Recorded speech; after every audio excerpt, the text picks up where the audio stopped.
5:14 p.m., a local SWAT operator took a photo of the shooter.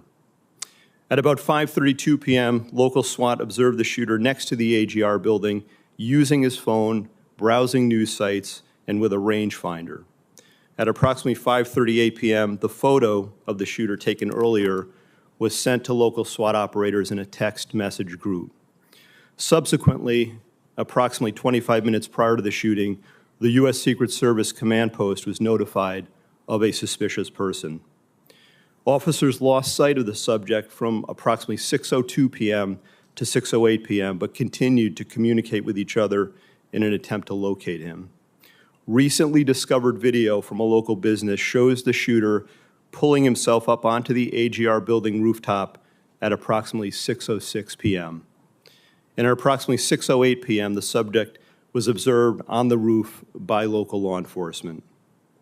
At approximately 6:11 p.m., a local police officer was lifted to the roof by another officer, saw the shooter, and radioed that he was armed with, quote, a long gun. Within approximately the next 30 seconds, the shots were fired. The evidence recovery team found 8 shell casings at the scene next to the shooter's body. We believe that the shooter, fired 8 rounds. While the investigation has not determined motive, the investigative team continues to review information from legal returns, including online and social media accounts. Something just very recently uncovered that I want to share is a social media account which is believed to be associated with the shooter in about the 2019-2020 timeframe. There were over 700 comments posted from this account. Some of these comments, if ultimately attributable to the shooter, appear to reflect anti-Semitic and anti-immigration themes, to espouse political violence, and are described as extreme in nature. While the investigative team is still working to verify this account to determine if it did in fact belong to the shooter, we believe it important to share and note it today, particularly given the general absence of other information to date from social media and other sources of information that reflect on the shooter's potential motive and mindset. These are the facts, in part, that the investigation has revealed to date. While the shooter is dead, our work is very much ongoing and urgent. Thank you, and I look forward to answering any and all questions. Thank you, Mr. Abbate. We'll now proceed. Chairman Durbin and Ranking Member Graham will ask the first 2 questions. I will then ask question Ranking Member Paul, and then after that we will alternate between members of the Judiciary, recognized by Chairman Durbin, and members of the Homeland Security Committee, recognized by me. With that, Senator Durbin, you're recognized for your questions. Thank you, Senator Peters. I would like to begin by making a statement. It's not in the form of a question, and you'll understand why when I say it. In 20 days, we're going to start the Democratic National Convention in Chicago. I have been briefed by the law enforcement agencies plans for security for that event. Tens of thousands of people will be there, including some of the highest-ranking politicians in the United States. I trust that both of your agencies can answer in the affirmative if I ask you whether you're actively engaged in working with the development of security plan, taking into consideration the lessons of July 13th. Senator, that is 100% yes from the Secret Service. Yes, from the FBI as well, sir. We've been working on this for well over a year in preparation. I'm not going to ask for details for obvious reasons, but I do want to ask a question about the Secret Service staffing. Congress has nearly doubled the budget for the Secret Service over the last 10 years, from $1.8 billion in fiscal year 2014 to $3 billion in fiscal year 2024. Despite this large increase in funding, the number of agents in protective operations has fallen from 4,027 to 3,671 during that same time period, an approximate 9% reduction. Acting Director Rowe, what accounts for protective operations losing 356 agents over the past 10 years? So, Senator, with respect to where we are today on staffing, and then I'll address the 10-year where we were. In this year alone, we are going to end the year on the positive of 200 plus agents. That's the first time in a number of years that we've been able to do that. Part of that was gaining some efficiencies in our hiring process. But what I want to re-emphasize is that we have not dropped standards. Only 2% of every applicant actually makes it through the hiring process. We are filling our classes at the Federal Law Enforcement Training Center, and we are doing this ramp up as part of what lies ahead of us with the LA Olympics in 2028. With respect to what has happened in years prior, this is a difficult and challenging job, being a Secret Service agent. Living your life by somebody else's schedule, constantly away from your family, constantly having to meet increased operational and investigative demands, which we gladly do. But it's not for everyone. And I think there are times where people have to make tough choices and they decide to leave the agency. But that doesn't mean that they were any less of an agent or that they weren't committed to the mission, because we are all committed to being patriots and serving our country and protecting our nation's highest leaders. I think there was a variety of factors. Some of it was the pandemic. Some of it was, the economy or other opportunities. We have people that are very skilled in cyber that often leave the job. Some of the protective skills that they acquire are also in demand in the private sector.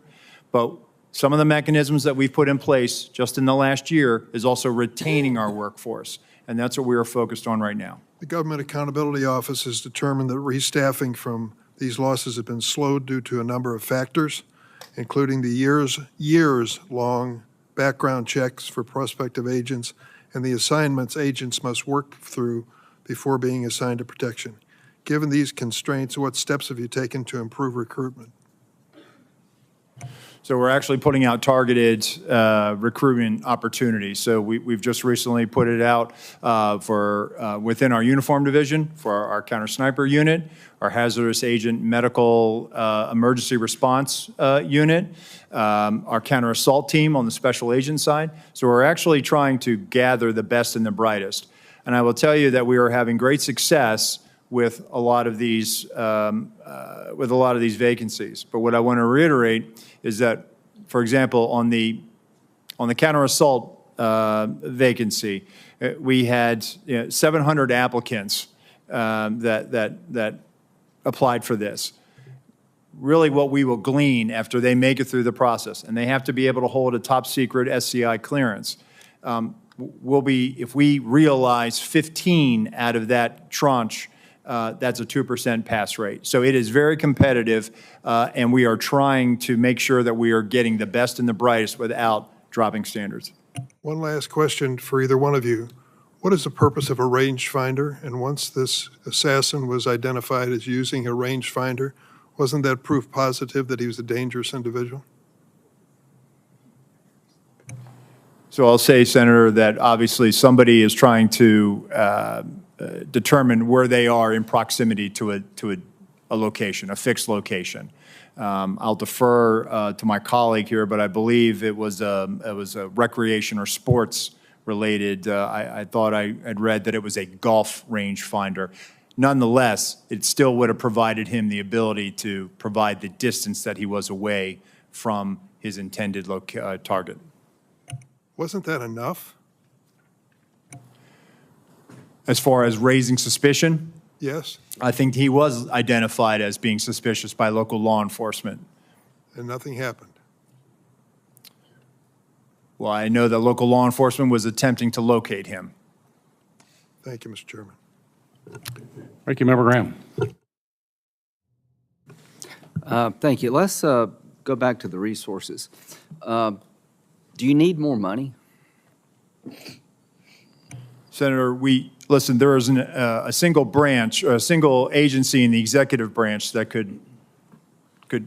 that needs more money. Everyone would take more resources. We've had a great relationship with the Department of Homeland Security, the Office of Management and Budget. Do you feel constrained to ask for more resources by anybody? No, sir, we don't. And actually, we have a great relationship with our appropriators and obviously the authorizing committees, and they have always looked out for the Secret Service.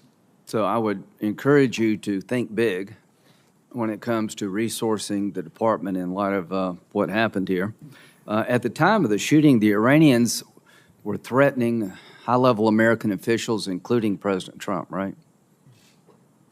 Senator, it's widely All known. right, FBI. Yes, Senator, that's 100% correct. Did that factor into the security footprint?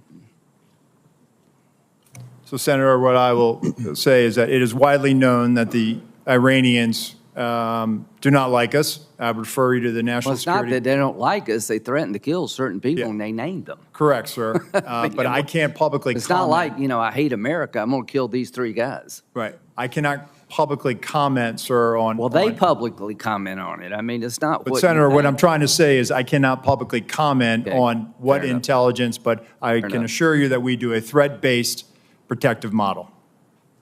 I'd like to have that model provided to the committee. Could you do that? Yes, sir. Could you also give us the protocols that are in place to secure a site like this? Yes, sir. Okay, thank you. One, the protective detail around President Trump, I know them all very well. They're brave men and women. And these questions is not to belittle anybody. They're trying to find out how the system fails so badly. You say you're not reluctant to ask for more money. What do we need to do to make it easier to hire people without lowering our standards? I mean, I know it's a hard job. Can we do anything to help you? So I think we're willing to take that back, sir. I think we're working on our time to hire. We've Well, if you had actually- more people, you'd have more time off. That's true, sir. Okay, Yes. well, let's get more people, more time off. These are tough jobs. I mean, people on this committee know. Yes, I don't sir. know how they hold a family together doing what they're doing. It's the military really on steroids. The encrypted app. Paul, can you tell us about these apps? Have they been broken into? The guy had some apps that were encrypted. I think we've experienced a range of returns on this. Some of the applications that he was using online were encrypted in nature. Some of the email accounts Have we that he broken possessed- into them? We've received returns. There are some that we have not been able to get information back because of their encrypted nature. Is That there any in way fact to true. solve that problem? Sir, Senator, we've talked about this before. We need a solution that provides lawful access to law So enforcement. you're telling me the guy that took 8 shots at the president, former president, has apps that we can't get into that may, if you could get into, reveal some relevant information? That is correct, Senator. So if he were talking to some foreign power, and I don't think any foreign power would hire this guy, by the way, so I'm not overly worried this was some great plot by the Iranians because they couldn't even think of this. However, there could come a day where something like this is very important. How do we solve this problem? Senator, as we've been saying, we need a solution that provides lawful access where when we go to So a you're company. telling me, I agree with you, I'm not blaming you. We have encrypted apps of an assassin, a murderer, and we can't get into them all these days after. That needs to be fixed, folks. I'm all for privacy, but to a point. What if, in the future, somebody's using these apps to communicate with a foreign power? I think we need to know these things. We need to know them in real time. So lessons learned is that everything failed. Corrective action, seems to me you need more money and more people. Accountability. At the end of the day, how many people do you think will be relieved of their duties, Mr. Rowe, because of this? Senator, I publicly cannot, and I cannot weigh in on that right Sure. now, right? It has to be a fair and neutral Absolutely. process. From a right? fair point of view, would you say this is a major system failure at every turn, and those in charge of the system in question, not only was it embarrassing, they failed? So, Senator, again, if there were policy violations, those individuals will be held accountable, and they will be subject Just to send our us the table of policies penalties. if you could. Yes, sir, Thank we you. will. But they will be held to our table of penalties, which Thank you. will include up to termination. Thank you. Director Rowe, in your testimony here today, as well as in your written testimony, you said very, very clearly that you can't defend why that building with with the shooter on top of it was not better covered. You were very clear. You cannot defend that. So my question to you is, my understanding is that there's a detailed site survey that is done prior to an event to identify potential threat points. So talk to me about that site survey. I'm sure you've had a chance to look at it now after action. And how did that site survey get approved when it was so clear that that was a major threat from that building? Thank you, Senator. So our Pittsburgh field office did the advance. During that advance, not only were they discussing amongst themselves about mitigating the line of sight, but also they were discussing with other agencies that were supporting it. Our counter snipers met with their counterparts. The team lead and team lead met. They walked the site. They identified the AGR building. And if I may, Senator, if I could point out something right now, if I may, and we will place this for the record, but this is the point of view. This is from the second floor of the AGR building. This point of view is the point of view where the counter sniper team locally was posted. The gold arrow indicates where the shooter fired from. Looking left, why was the assailant not seen? When we were told that building was going to be covered, that there had been a face-to-face that afternoon, that our team leads met, this was the view.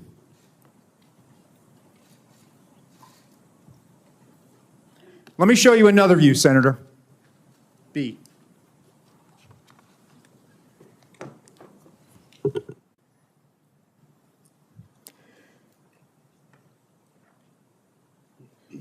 This view is a reenactment by one of my agents.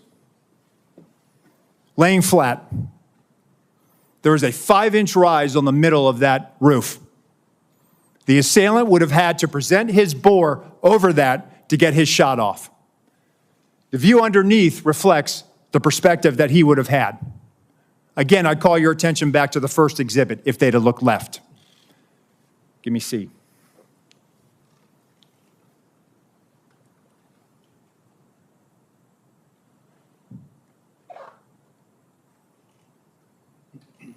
This is what our counter-sniper team saw. Shooter, no elbows.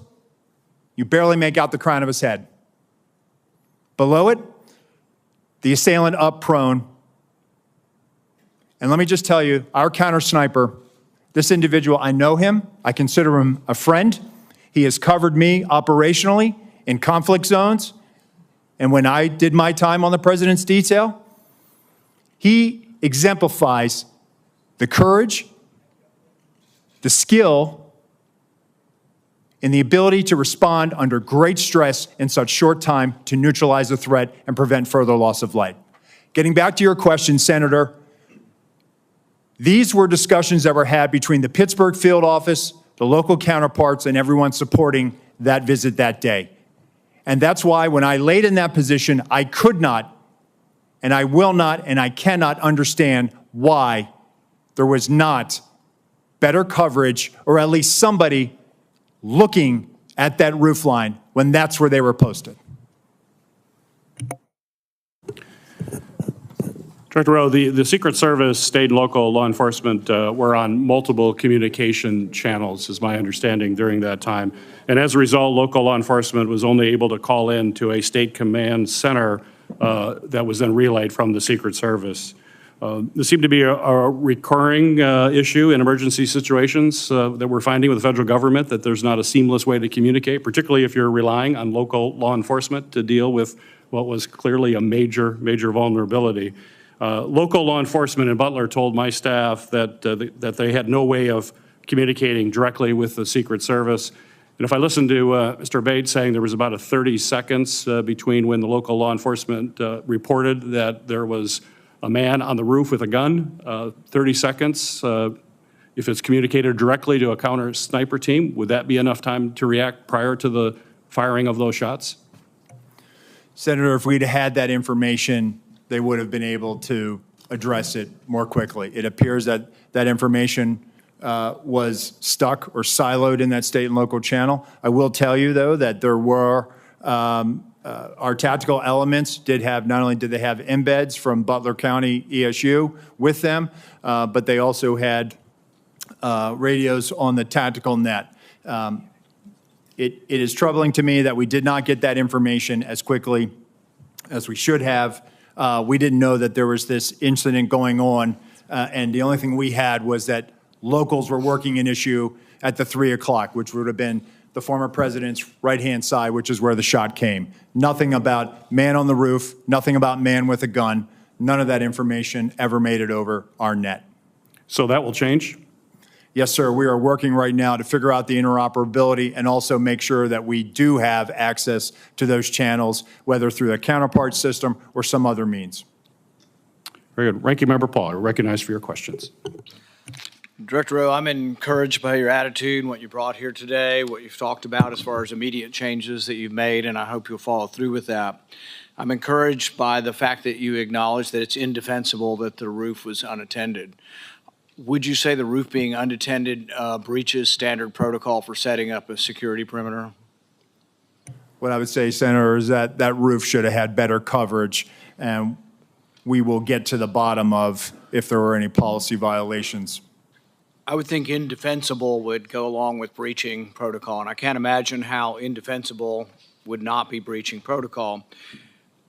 What I would caution, though, is that I sense, and you're the Secret Service, and these people are your friends, and they are heroic people who do good things, that we can't let our friendships blind us from responsibility.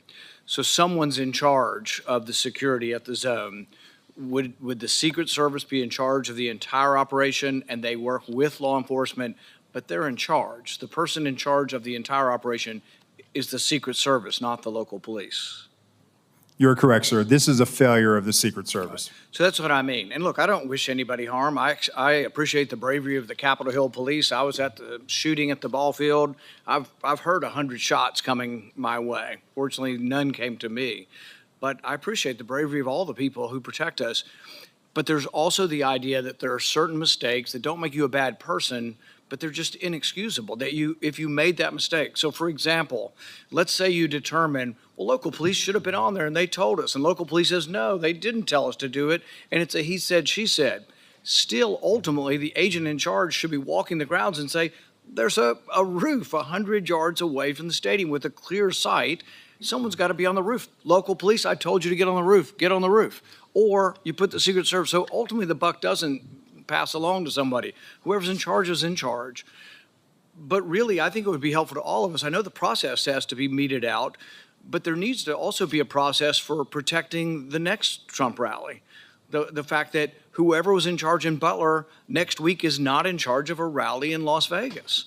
And so I think you really should say that. You should simply say that the leadership from that event is going through a process, but until that process, they won't be in charge of the Democrat National Convention. That would reassure a lot of people that they won't be in charge of security until it's determined. Can you tell us something to that accord? Yes, sir. So I can tell you that the team planning the Democratic National Convention, that is a national special security event. That team has been on the ground. That's from D.C. With support from our Chicago field office. But I just want to reiterate that our Pittsburgh field office staff, they are wearing this harder than anybody right now in the Secret Service. Right. They feel completely demoralized. And what I'm trying to do is also let them know that, listen, they need to be focused on the mission at hand. I also have to walk a tightrope here and make sure that I am not tainting any future discipline action. I understand, and I have great respect for all the officers, but ultimately someone had to be in charge and someone made a terrible error, and it's an error of judgment. The big error is the roof. But another big error is we have 90 minutes of a suspicious person. Now, Senator Durbin mentioned the rangefinder. None of these are enough to shoot a suspicious person, but they certainly, you would think, would be enough to stop the proceedings. That's where I think you get to the second major management or judgment error of this. Now, Trump's done probably 100 rallies like this. how often at one of his rallies are there 90 minutes of looking at one person and at least a half a dozen pictures of that person? How often does that happen? And is it against protocol to let a proceeding go on when you've got a suspicious person, 90 minutes worth of people talking about this person, and we don't stop the proceeding? Does that defy protocol? So Senator, so while there's 90 minutes in total from when he's first identified by local law enforcement, we have about a 30-minute window. But at no time is there anything ever communicated about weapon or harm. And I think that's where the threat. A weapon, you shoot people with a weapon. Sure. Without a weapon, we're talking about people you stop and say, he had a backpack, which was probably big enough to have the AR-15 in it.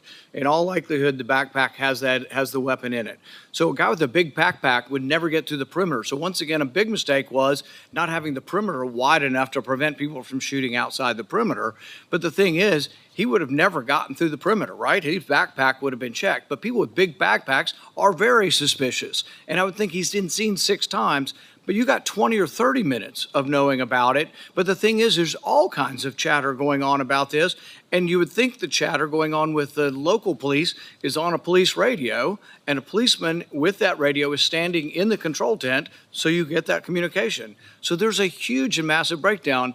But really my question is, how often has this happened at other rallies where there's a half a dozen pictures and 90 minutes of people talking about a suspicious person? I just can't imagine that it's real common. So, Senator, at rallies, there are people that come to the attention of law enforcement for a variety of reasons. You know, if they come to our attention for some other activity that might, you know, put it a little bit, hey, we probably need to go check that individual out. This happens, and that's why we attempt to locate them. That's why it's important for us to try to find them. And it's important to have the information. And so local law enforcement did their very level best to try to locate him. They did provide us the photos 30 minutes prior. It just, he evaded any detection by law enforcement. But once again, it's the overall person in charge. It's a terrible breakdown. It's a terrible management decision not to have stopped it. There was a chance to stop the proceeding. And the question is not whether there's enough information to take down an individual. It's a much lower standard to say, hey, we're going to wait until we get this individual. The roof and the 90 minutes of it, both I think are failure of your protocol. And I think when that's determined, the person who made these decisions can't be in a position of authority again. Senator Klobuchar. Thank you very much. Thank you to all of you for holding this hearing. I appreciated Actor Director Rowe when we had the classified briefing, and also today, taking responsibility for the agency and your own personal emotion and reaction to your visit and what had gone wrong. For the people in my state that keep asking me, I just don't get how he got on the roof. I know we've gone through great details and a lot of examination. Could you just give a minute on what went wrong and how you think it can be fixed? Because I think it's just going to help to dispel the conspiracy theories. There are some people that think it didn't really happen, which of course is completely ridiculous. It did. There are some people that think all kinds of conspiracies went on within the government, which is also false. But could you just tell them what went wrong so they understand? Yes. No, thank you, Senator. I've thought long and hard about this. I think this was a failure of imagination, a failure to imagine that we actually do live in a very dangerous world where people do actually want to do harm to our protectees. I think it was a failure to challenge our own assumptions, the assumptions that we know our partners are going to do everything they can, and they do this every day. But we didn't challenge our own assumptions of, we assume that someone's going to cover that. We assume that there's going to be uniform presence. We didn't challenge that internally during that advance. So moving forward, I've directed that when we're talking to people and we're making requests, we are very specific about what we want. We are providing explicit instructions on exactly what our expectation is and what we need them to do and what we want them to do. That's the only way that we're going to be able to move forward beyond this. And let me just tell you that our state and local law enforcement partners are the best. So this belief that somehow they are less than federal law enforcement, or they're less than the Secret Service. They're out there patrolling communities every day. They're the ones out there going into hazardous conditions every day. They know their communities. They have the ability to enforce state and local laws. Our advanced agents do not. Right. We need them, and we need them to be partners with us, and I think we need to be very clear to them, and that may have contributed to this situation. Yeah, appreciate that. I have the same respect. Next, one of the things you mentioned to me was, and to all of us, was in this other briefing, was just the texting protocol. And I think a lot of us think about this in non-security settings, about how people are just texting all the time instead of talking, and how it takes our eyes off, in your case, the target. Could you talk about what might have gone wrong there and how you think things could change when there's the hope is that their eyes are constantly on the scene and on the potential targets and risks? Thank you, Senator. So, again, we need people focused on the problem or on their area of responsibility. It was great that there was a text chain, but that communication needs to go over the net. It needs to go over a radio channel so that everyone has situational awareness of it. The point I was making in the closed door briefing is that we have to get to a point now where we are using our radio systems to have that collective awareness of this. I think, one of the things that I've directed is that in addition to the interoperability, we're going to roll out common operating picture, a common operating platform that we utilize for national special security events. We have the ability to roll that out to the field that has a Blue Force tracker in it that's able to, where you can put where all your state and local assets are, where our federal assets are. But in addition to that, I want people using the radio. So it's great that the tactical elements are talking to each other. It's great that the shift is talking to each other, but we have to be able to make sure that whenever we come across a situation, that everyone has situational awareness of this. And I will take this, in my time when I was operational in the President's detail, we were given the explicit instruction, hey, if you're going to pass it, if it's relevant enough that you feel like you need to pass that information, do it over the radio. And that was the protocol that we had. And I think over the years, perhaps with the advent of technology and smartphones, perhaps we've gotten away from that. But we need to get people back on the scope, back on mission, back focused on what they need to be responsible for. Okay, and the next question I'll put in writing. Thank you very much of you, Mr. Abbate, but it's just pointing out that we've seen this rise in threats against members of Congress, which of course is relevant to this. 8,000 just last year, more than 4 times over the past 7 years. I'll want to ask you in writing about the steps that the Justice Department is taking to prioritize these cases. I know there's been some changes made. Yes, Senator, it's of our highest priority, and we're urgently working on it 24/7 every day to protect each and every one of you here. Appreciate it. Thank you, both of you. Senator Carper, recognized for your question. Thanks very much. Mr. Rowe, Mr. Abbate, thank you for joining us today. I have the privilege of representing Delaware, the first state to ratify the Constitution. We did that over 200 years ago, and the Constitution sort of outlines how we elect our leaders. And it changes with respect to technology over the years. But there's, for as long as we've been a country, threats to our leaders when they pursue elective office. We're going to be gathering, some of us will be gathering in Chicago in just a few weeks. Others will be gathering in other parts of the country to help make sure that what was adopted in that original Constitution is actually carried out faithfully. And it's just incredibly important that those who aspire to elective office and those who take on those challenges are protected, and their families are protected, as well as those who surround them. I share with my colleagues my prayers for those who have been killed or injured on July 13th. We're grateful that one of our presidential candidates is okay. But I have a question about what I can't get over how a 20-year-old loner, 20-year-old loner could somehow outsmart two of the smartest federal agencies and state agencies and law enforcement with an odds of like 1,000 to 1, and be able to almost pull this off. It just blows my mind. Hopefully we'll get to the truth in all of that. I'm a Navy guy. I spent many years of my life in the Navy. I learned as a midshipman that when the ship runs aground at sea, the commanding officer is held responsible. Whether the commanding officer is awake or asleep at the helm, but the commanding officer is held responsible. And I think we have to make, at the end of the day, I'm not interested in a blame game, but I'm sure interested in finding out who was responsible and making sure that they account for their responsibility. My question is, what policies are currently in place to facilitate real-time information sharing between the Secret Service and local law enforcement during an event?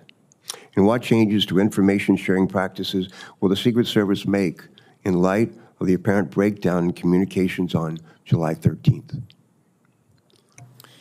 Thank you for that question, Senator. So we're looking at our procedures. We rely on a counterpart system.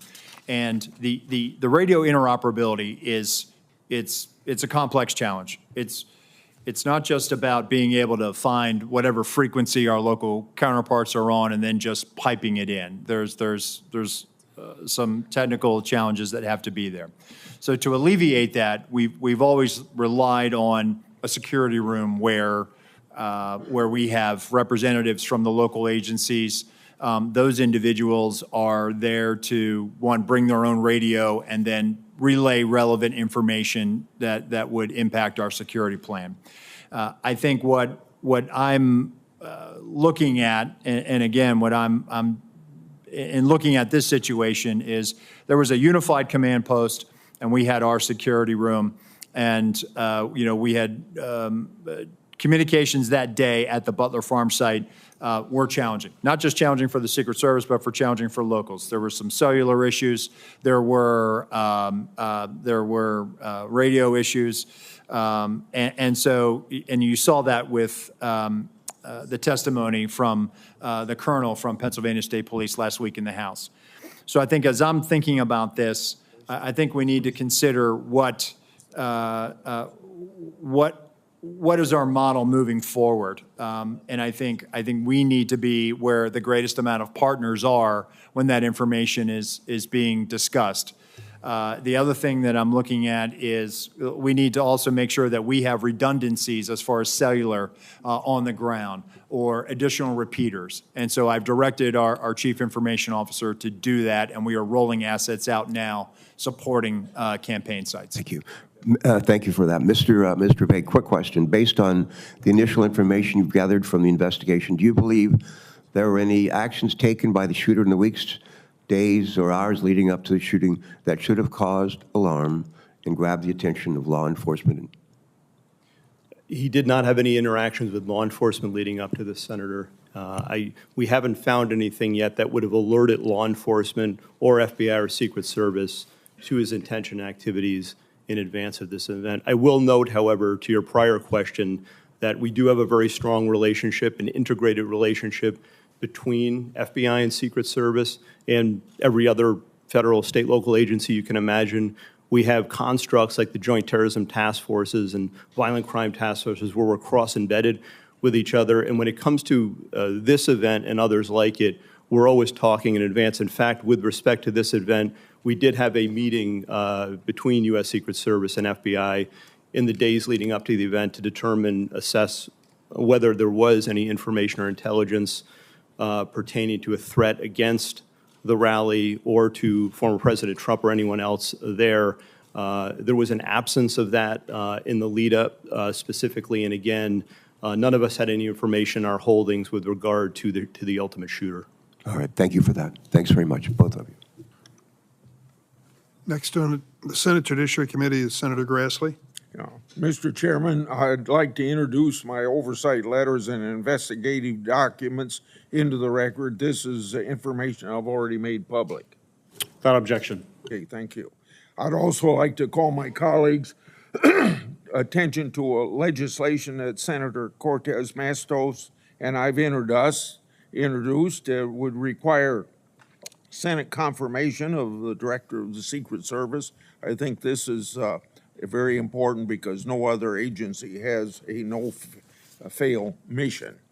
Mr. Rohr, in your written testimony, you stated that that to prevent similar lapses like the one on July 13th from happening again, you'll ensure every event site security plan is thoroughly vetted by multiple experienced supervisors before it's implemented. Based on your testimony, the security plan for the Butler event deviated from the Social Security standards. How would vetting by multiple experienced supervisors fix that?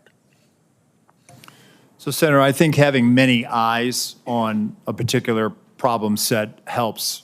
That way you don't have tunnel vision. You just focus in on one thing. And so that's why I think it's important, not only at the field office level, but also at the detail level. And part of what we had started doing with the former president's detail is having them send out site agents, having them send out supervisors. And I think having that collaboration and having additional eyes to examine the problem will make sure that we're not missing anything. And I think I want that surety for myself. I think you've answered my question. Yes, Let me sir. go on. Also to you, in your written testimony, you stated that you, quote, regret that information wasn't passed to Congress and the public sooner and with greater frequency. What's your communication plan going forward to ensure that the American people in Congress are fully informed? So, Senator, we just started a rolling production that is bicameral. So we made our first rolling production last week. We made one yesterday. We will continue to do that. And my view is that sunshine is the best disinfectant, and we intend to provide information to Congress as it carries out its oversight function. Okay, also to you, I made public documents that show Secret Service deployed a counter unmanned aerial system operator on July the 13th. According to the Secret Service, the drone system was supposed to be operational at 3 p.m. that day. However, we've been told by Secret Service that because of cellular bandwidth problems, it wasn't operational until about 5:20 of that day. If the system was operational, Secret Service would have had the ability to detect the shooter and his own drone use. Why is the Secret Service dependent upon local cellular network? Does the Secret Service have a backup plan in place? Yes, thank you, Senator. And that is something that I briefed in the closed door, and again, something that has cost me a lot of sleep because of the eventual outcome of the assailant. That what if we had geolocated him because that counter-UAS platform had been up?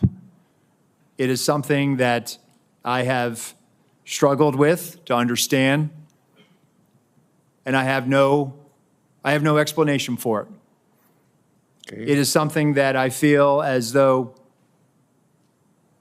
we could have perhaps found him. We could have maybe stopped him. Maybe on that particular day, he would have decided this isn't the day to do it because law enforcement just found me flying my drone.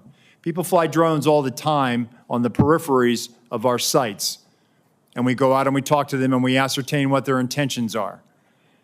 On this day in particular, because of the connectivity challenge, as you noted, there was a delay and he flew his drone at 3:51 approximately.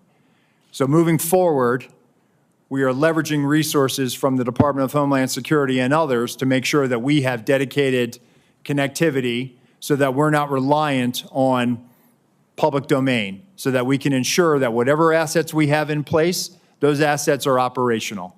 And that is my commitment to you, that we are going to make sure we're going to do that, and that is something we are moving out on. Thank you, and I hope that you'll answer some of my other questions in writing.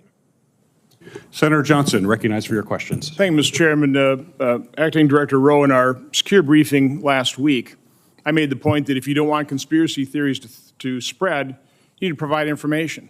I appreciate these photos today these things could have been released literally within days, and a whole lot more information as well. So Congress needs to provide oversight. We don't have certain investigatory tools like you have, but what we can do is do interviews.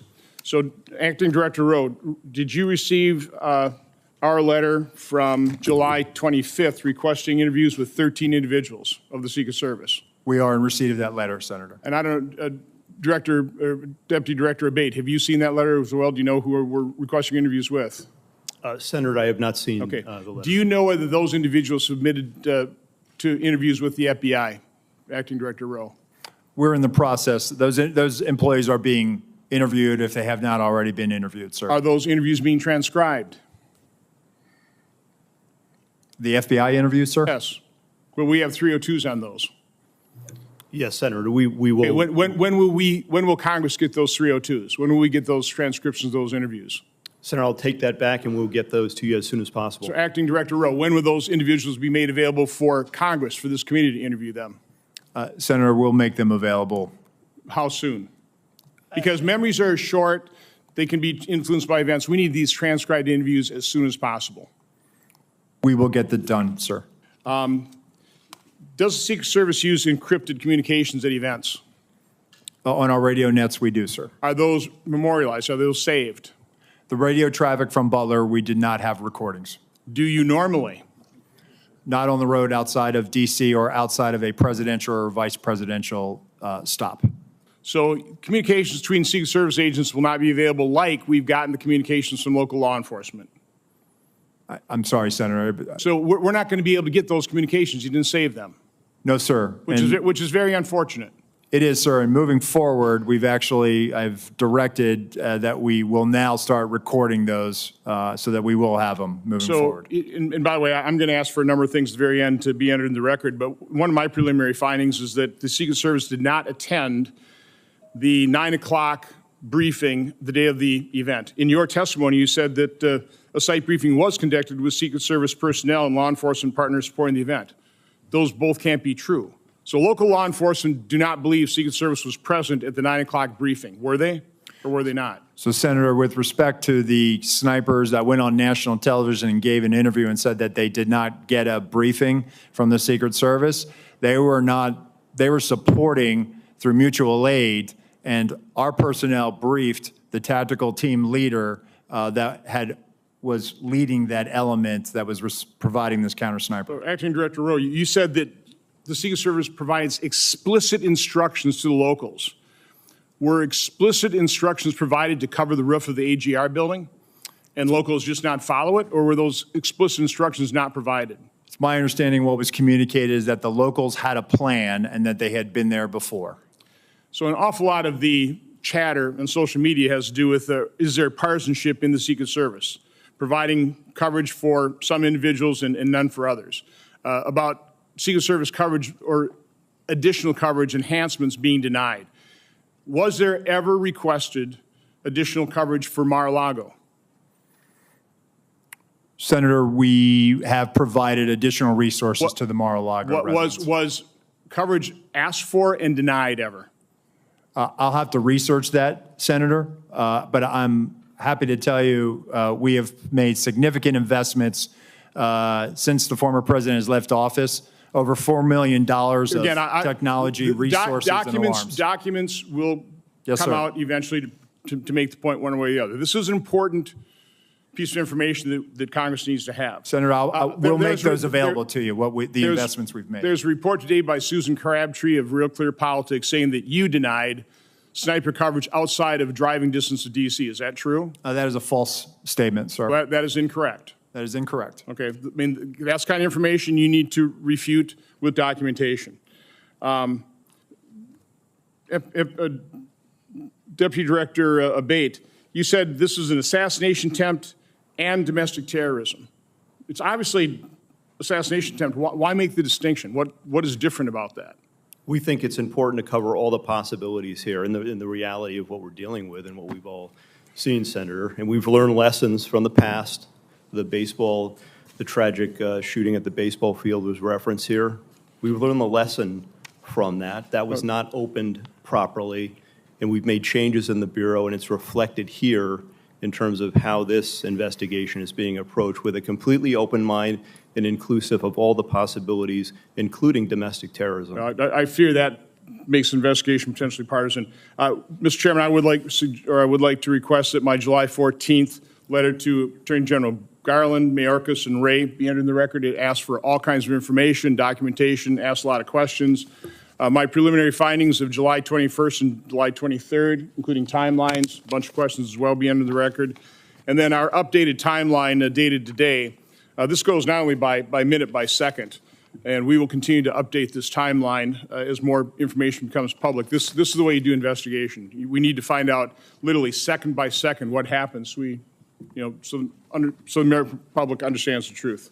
Without objection, so ordered. Senator Butler. Thank you, Mr. Chairman. Thank you to both of our chairman and ranking members for holding this incredibly important hearing critically for the American people to understand the safety and security that is being provided to our national leaders. Thank you both for being here and for, again, answering the hard questions. This is a time of, I think, heightened attention, deservedly so, not only for our national leaders, but for the teacher who decides that they're going to go and participate in their democracy, or the firefighter who wants to hear the voice and vision of the potential next leader of this country. My thoughts and prayers really are with those Pennsylvania families who have lost loved ones or have been critically injured. As I offer my questions today, it would be in service to those, to preventing future incidents. But in the one question of looking backward to the event, on the 13th, Director Abbate, can you just talk a little bit about how did Mr. Crooks, how was he able to get an AR-15 onto the roof of that building? Does your investigation illuminate anything that we have learned to help to make that point more clear? We don't have definitive evidence yet as to how he got the rifle up there. Based on everything that's been collected thus far, photos, video, eyewitness accounts, we do believe he likely had it in the backpack. Broken down in the backpack? We're still assessing that. Our laboratory has looked at the rifle itself and measured that against the backpack itself, and if placed in this backpack, it would extend outside. It would have been visible. We don't have anyone who observed him with the backpack with a rifle, a barrel, or other part of it sticking out of the backpack. But the rifle would not have fit fully into this backpack to be concealed and whole. We have video that was recently found of the shooter walking in a distance from his car just before 6 p.m., about 5:56, I believe. And based on everything we have, we assess that he returned to his vehicle at that time, got the backpack, and then proceeded back to the area and to the AGR building. And then he's observed, of course, on the roof just minutes later, holding the backpack in front of him. In fact, there's dash cam footage from a police vehicle that shows him briefly traversing the roof with the backpack in front of him. And then it's just minutes after that he's actually seen by the officer who I described with the rifle on the roof. It's possible that he broke the rifle down, though we don't have conclusive evidence of that, and took it out of the bag on the roof in those moments before and reassembled it there. That's one of the theories we're looking at and working on right now. Thank you for that. You take me right, Acting Director Rowe. Thank you for your years of dedicated service and jumping in a hot time. But you take me right to this point of communication. There's been a lot of conversation about and even in your written and verbal testimony, you have talked a lot about the communication and the disparate nature in which it's happening across the different channels. One sort of foundational question that I have is, are all elements of an event communicated on the same channel? If I lost my kid and I'm at a big rally, are local law enforcement talking on the same channel about me losing my kid that they're talking about a suspicious individual? So when it comes to the locals, they likely have some type of common channel that they work off of in a county or an adjoining municipality. When it comes to the Secret Service, we do have various channels for various agents and our uniformed division officers working specific aspects of that advance. So it's not possible that the delay in communication or the losing of the thread of tracking this individual was sort of lost in the commotion of all of the other communications that could have been, or maybe was sort of separate from the communications channels that were happening. Senator, I can only speak to the Secret Service Sure. Lines of communication, and we did not have anything beyond suspicious person that was communicated to us. Last question really quickly, because I'm out of time, but Acting Director, was there any communication with the Secret Service that was talking directly with the former president's detail? That feels like there's been some question by colleagues about why the call wasn't made to delay the event. Help us understand the communication that either was or was not happening directly with the former president's detail to make the call to delay 10 minutes, 20. We've all been to these events. They never happen on time. But to delay while this was being investigated. So the detail, they were operating on their net, which our security room was monitoring. But again, having information of a suspicious individual, there were other calls that day of individuals that came to the attention of law enforcement, of people that needed medical attention. So it really, that particular, regarding the assailant, that never really rose to a level of we should not put him out there. Had we known that there was a dangerous individual out there, we would never let a protectee go out on stage. Thank you, Mr. Chairman. Senator Heston, recognized for your questions. Well, thank you very much, Mr. Chairman. I want to thank you and Chairman Durman and the ranking members for holding this joint hearing today. And thank you to our witnesses, not only for being here, but for your careers of service to our country and to the men and women you lead. I am really grateful that former President Trump is safe and extend my sympathies to the family of Corey Comparateur, who was fatally shot at the rally, and my sympathies to everyone who was injured.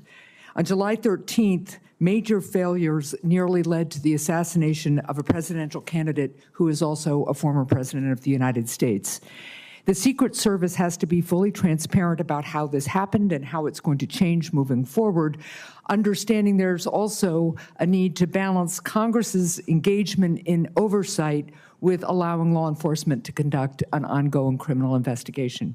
I want to thank the agents of the Secret Service for selflessly acting to protect elected officials and their families and our former presidents. We're grateful for their sacrifices and their service, and I want to thank all law enforcement, and particularly law enforcement officers and first responders who worked to minimize harm to the crowd on July 13th. Mr. Rowe, I want to start with you. New Hampshire hosts many political rallies. Protecting the speakers and attendees at these events requires extensive coordination between state and local law enforcement, the Secret Service staff, and obviously campaign event staff. As a former governor, I've experienced some of the challenges that this type of coordination can create, but we know that this coordination is really essential to public safety. It's clear that there were significant coordination failures on July 13th. You told us earlier that the local SWAT team told the Secret Service that local law enforcement had eyes on the AGR roof. But there are reports that members of a local SWAT team never met with the Secret Service in the days before the Butler rally. What steps does the Secret Service take prior to political rallies to ensure that the agency is effectively coordinating with the candidate security details, with state and local law enforcement, and with campaign event staff?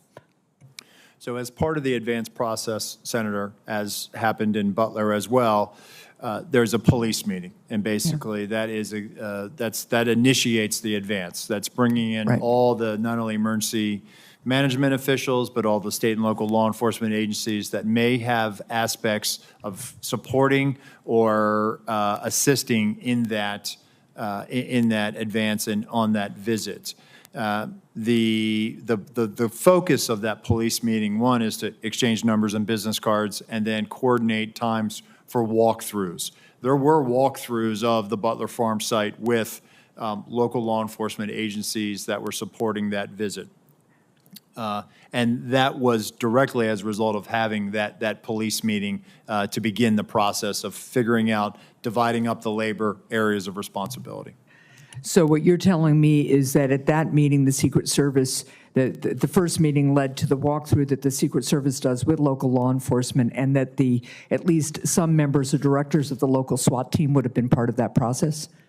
Well, as I understand it, the Beaver County, they were seconded to assist Butler, but the Butler ESU team were part of the advanced process. Okay. How many agents did the Secret Service provide to plan and secure this event, and how many people from state and local law enforcement agencies supported the security of this event? So in totality, between law enforcement, state and local, and federal, there are 155 personnel at the Butler Farm site that day. All combined Secret Service, it's in the 70s. And then we had support from Homeland Security investigations that were providing post standards. And then we had approximately 70 or so various Pennsylvania state law enforcement. Okay, thank you. I want to go to one other issue before my time expires. You've talked today and in our secure briefing about the interoperability of the Secret Service's counter-drone capability, that it failed early on, and so it didn't catch the drone flown over the site by the shooter. First, what changes you've addressed this a little, but what changes is the Secret Service making to ensure that it has backup technology? But also, what efforts did the Secret Service undertake to coordinate with other law enforcement regarding anti-drone capability at the rally site? We're working to determine that right now, Senator. We're getting the redundancies in place. Counter-UAS authority, it is a little complex. State and locals don't necessarily have this ability to do that. It does require coordination with the FAA because it could impact commercial travel.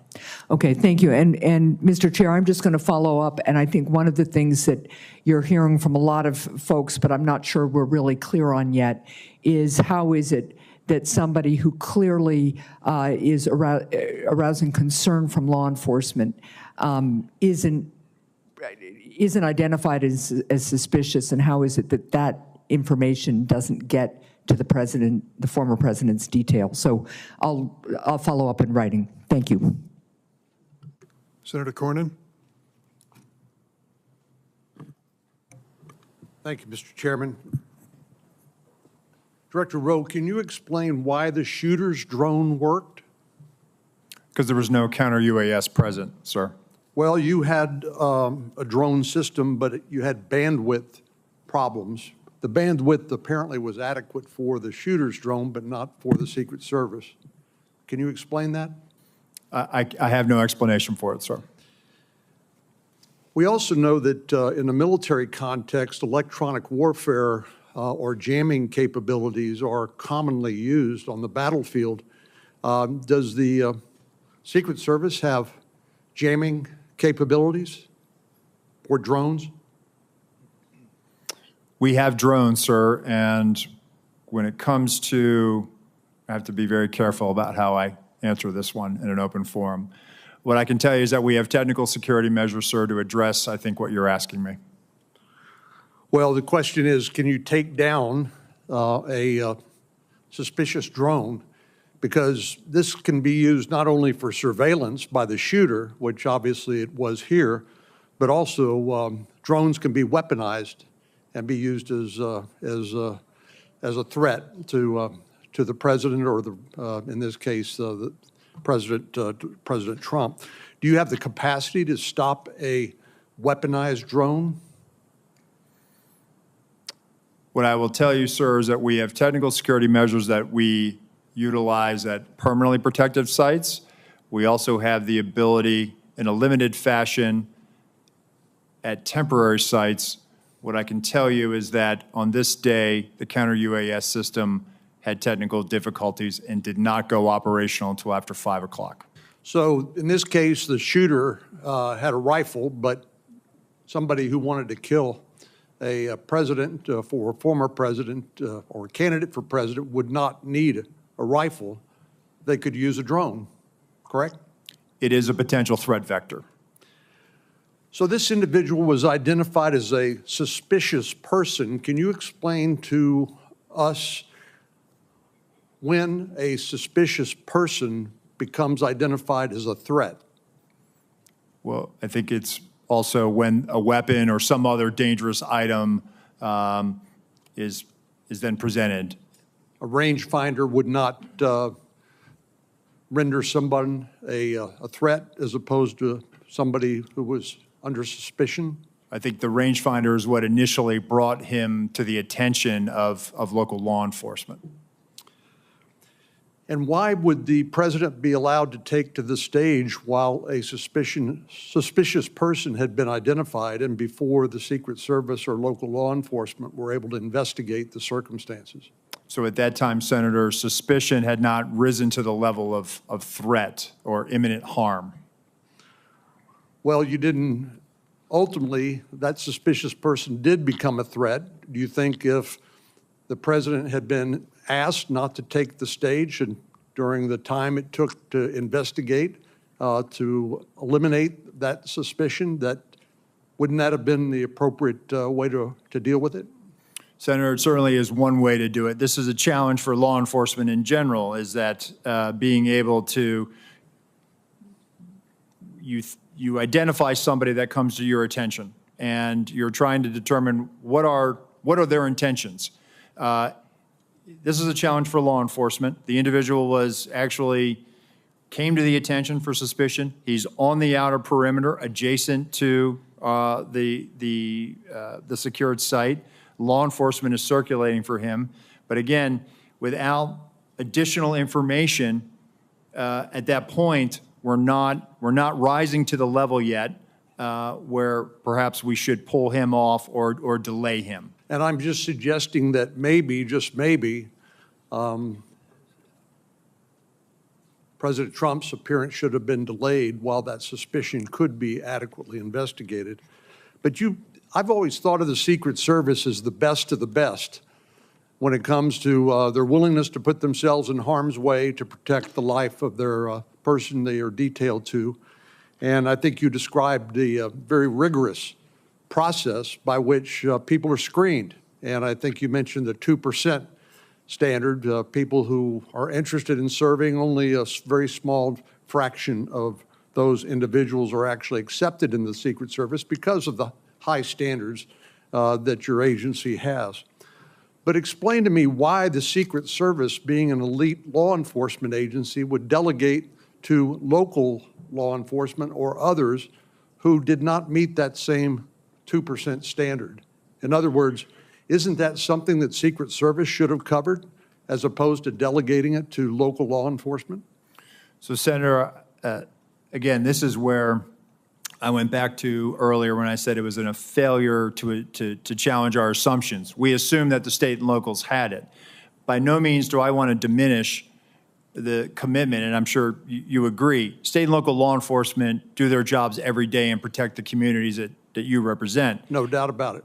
So I think what we made an assumption that there was going to be uniformed presence out there, that there would be sufficient eyes to cover that there was going to be counter-sniper teams in the AGR building, and I can assure you that we're not going to make that mistake again. Moving forward, I've directed our Office of Protective Operations that when our counter-snipers are up, their counter-snipers are up, and they're on the roof as well. And we do this all the time with our our colleagues in the New York City Police Department when we cover the United Nations General Assembly, and so that is our TTP moving forward. Director Rowe, I would just submit to you that those assumptions can be lethal.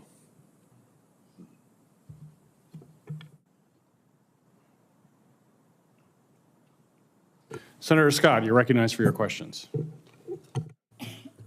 Thank you, Chairman. Let me just follow up with what Senator Corning just asked. Do you know who makes the drone that the Secret Service uses? That Secret Service uses? Yeah, the one that that didn't work. Who's the manufacturer? Is it an American-made manufacturer? I believe it is, Senator. I'll get you the. We'll provide that to you in a queue first, sir. So we talked about this the other day. There's not in our very few times in history do our presidents get shot at. So you know that this is something that the American public is very interested in. So as Senator Johnson said, there's a lot of questions being asked. I was at church Sunday, and 3 people came up to me and asked me if there was a second shooter. So there's all this information that's not you guys are not responding to. When I was governor of Florida, I had 2 mass shootings. I had the Pulse nightclub shooting. I had the Marjorie Stoneman Douglas shooting, and we did 2 or 3 times a day, local, state, and federal law enforcement, FBI, everybody involved. We answered questions.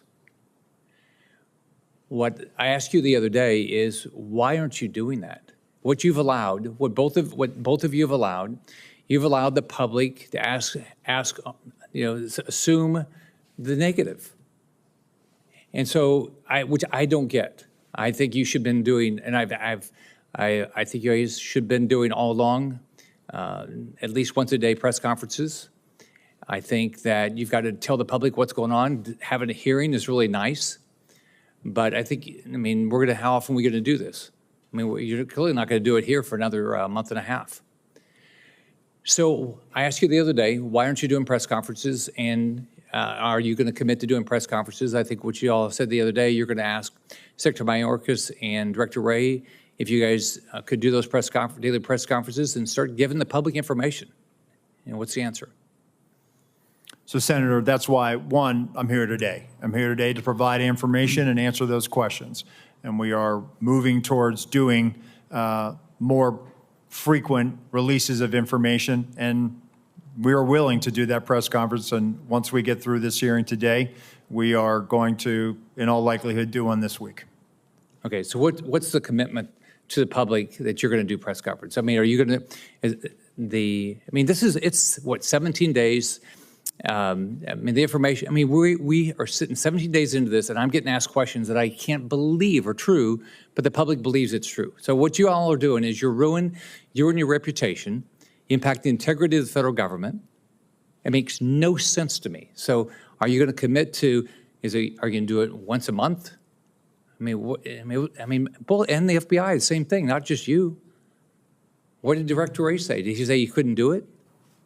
Senator, if I may jump in here. First, thank you all for your guidance in this regard. And in fact, we haven't done something every day, no doubt about that. But we're focused from the FBI side on the investigation in part as we laid out here today. We actually, based on your guidance, we did a media engagement, not a stand-up type press conference just yesterday, and laid out in full everything that I've shared here, and even beyond that, just in the interest of time. But we are, because of the intense interest in this and the implications and the national importance, we've literally provided everything through media and through journalists and here, all of the information that we have derived from the investigation thus far. We remain committed to do that in full, answering any and all questions and sharing any and all information we obtain.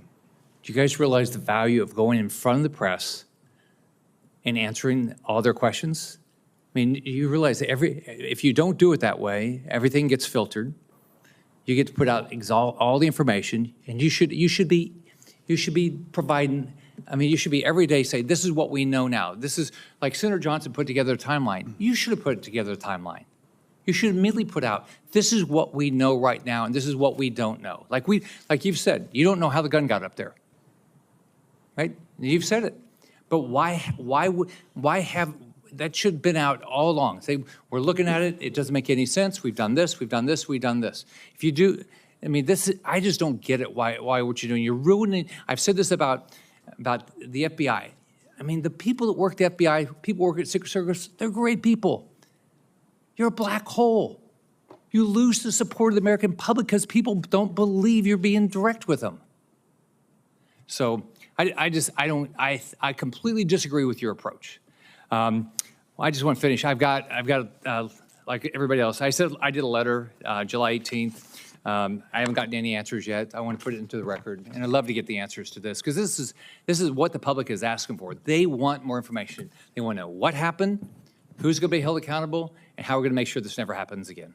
Thank you. Without objection, it'll be entered in the record.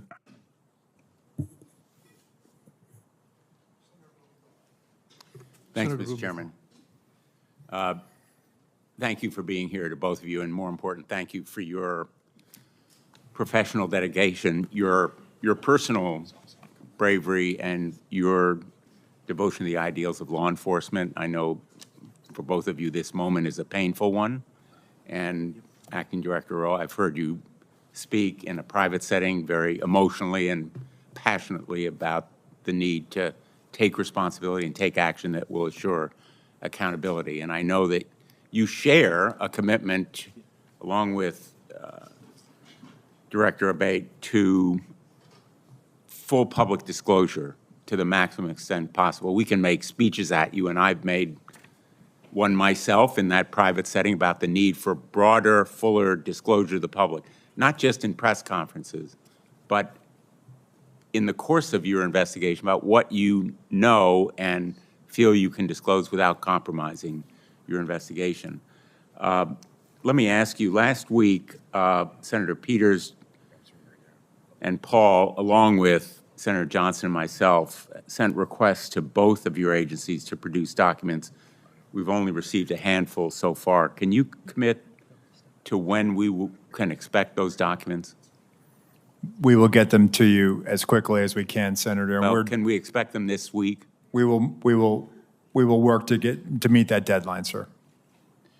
And when can we expect all the communications, the text messages that agents have sent to each other? Eventually, all of it is going to come out, as you know. When can we expect all of those documents? We will gather them up and get them to you, Senator. You, I think, took the position as to the local law enforcement responsible for the shooter on the roof, the snipers that were in place, that it was their job to take him out. But ultimately, doesn't the buck stop with the Secret Service? It stops with us, sir, but let me just clarify. The perspective that they had on that roof, when I show you the perspective from what our sniper saw, he's on the downside of that ridged roof. Their perspective from the AGR building, looking out, their area of responsibility, looking left, they should have been able to see. You can see in that photo in Exhibit A, which we will make part of the record and turn over to the committee. He's already crossed over that bridge or the walkway and stepped up onto that roof. I'm not saying that they should have neutralized him, but if they'd have just held their post and looked left, maybe, and there's a lot of maybes there, Senator. A lot of maybes, but somebody needs to be held accountable. And I think Senator Graham hit the nail on the head. We need to know who specifically was responsible for doing what. Who was responsible for saying to former President Trump, sir, it's not safe to go out there yet?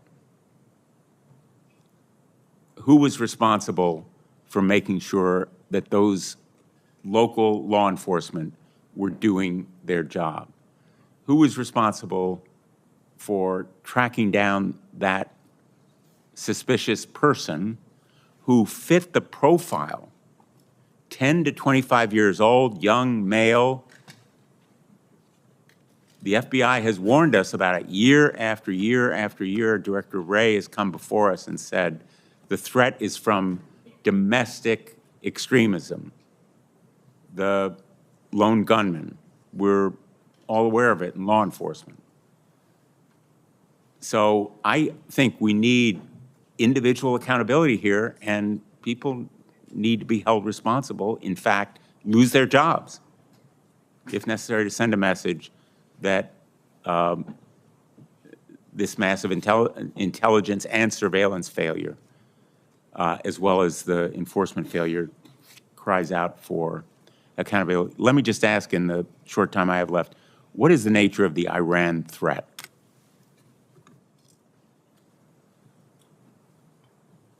I'm sorry, Senator, could you repeat the question? What is the nature of the Iran threat, the threat to former President Trump that has been mentioned?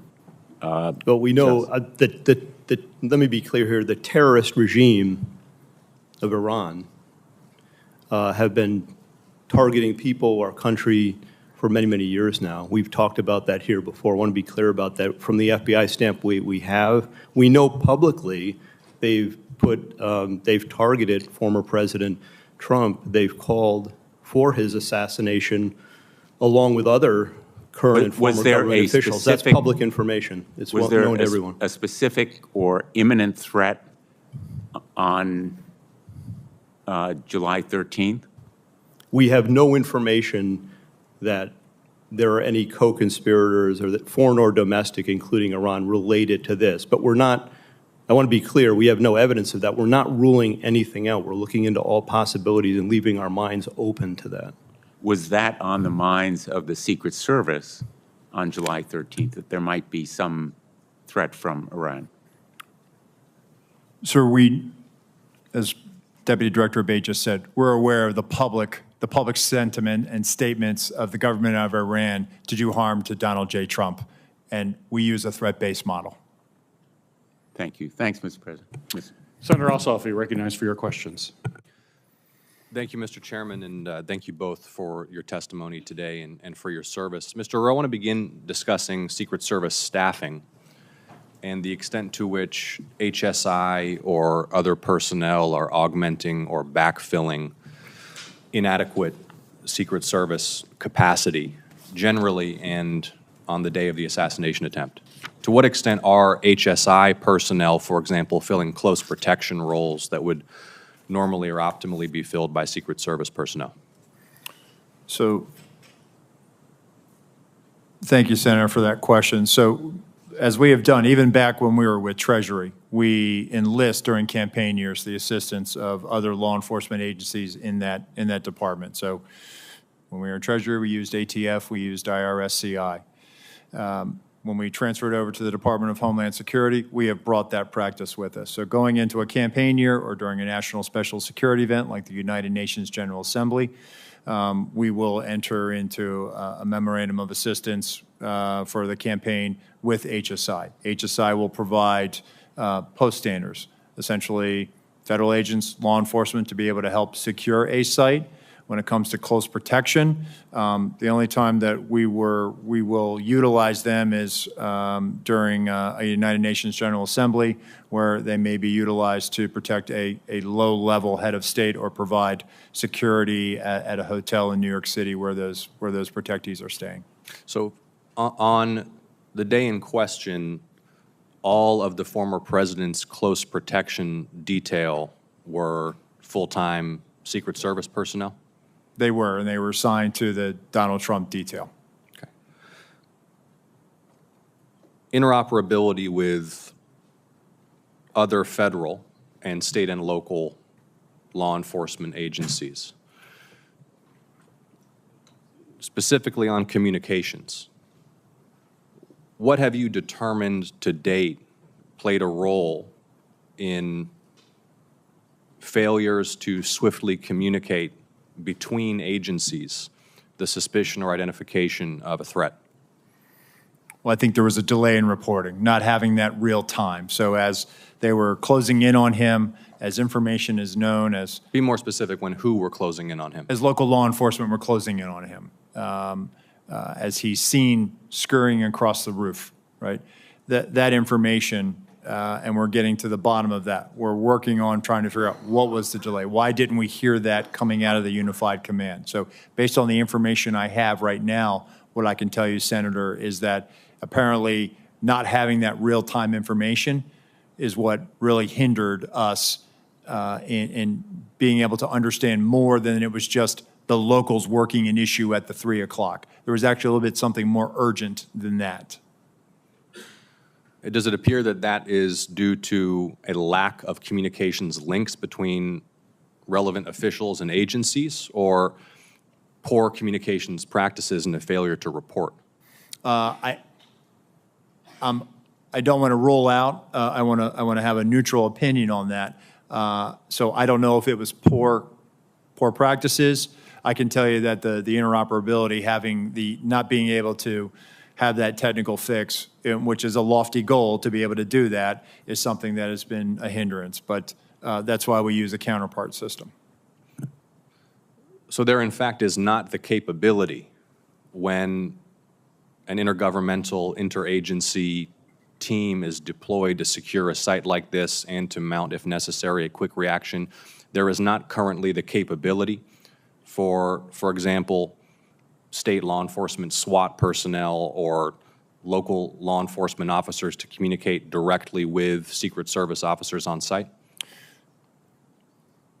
So technically you could do it, but it would take a long time to get it done. And for a 1 day or an 8-hour operation, it requires a lot. And it would be months of planning, of knowing that we are going to go to this particular jurisdiction and that we're going to need your frequencies, the keys, and we're going to need to load you into our radios, and you're going to be needed to load it into ours, and vice versa. Right. Well, this presents potentially, I think, an opportunity for the Homeland Security Committee. I mean, not just in an executive protection context, but any complex incident response, any counterterrorism, any natural disaster context. The inability swiftly to link personnel from disparate jurisdictions at the local, state, and federal level is a vulnerability for the nation, is it not?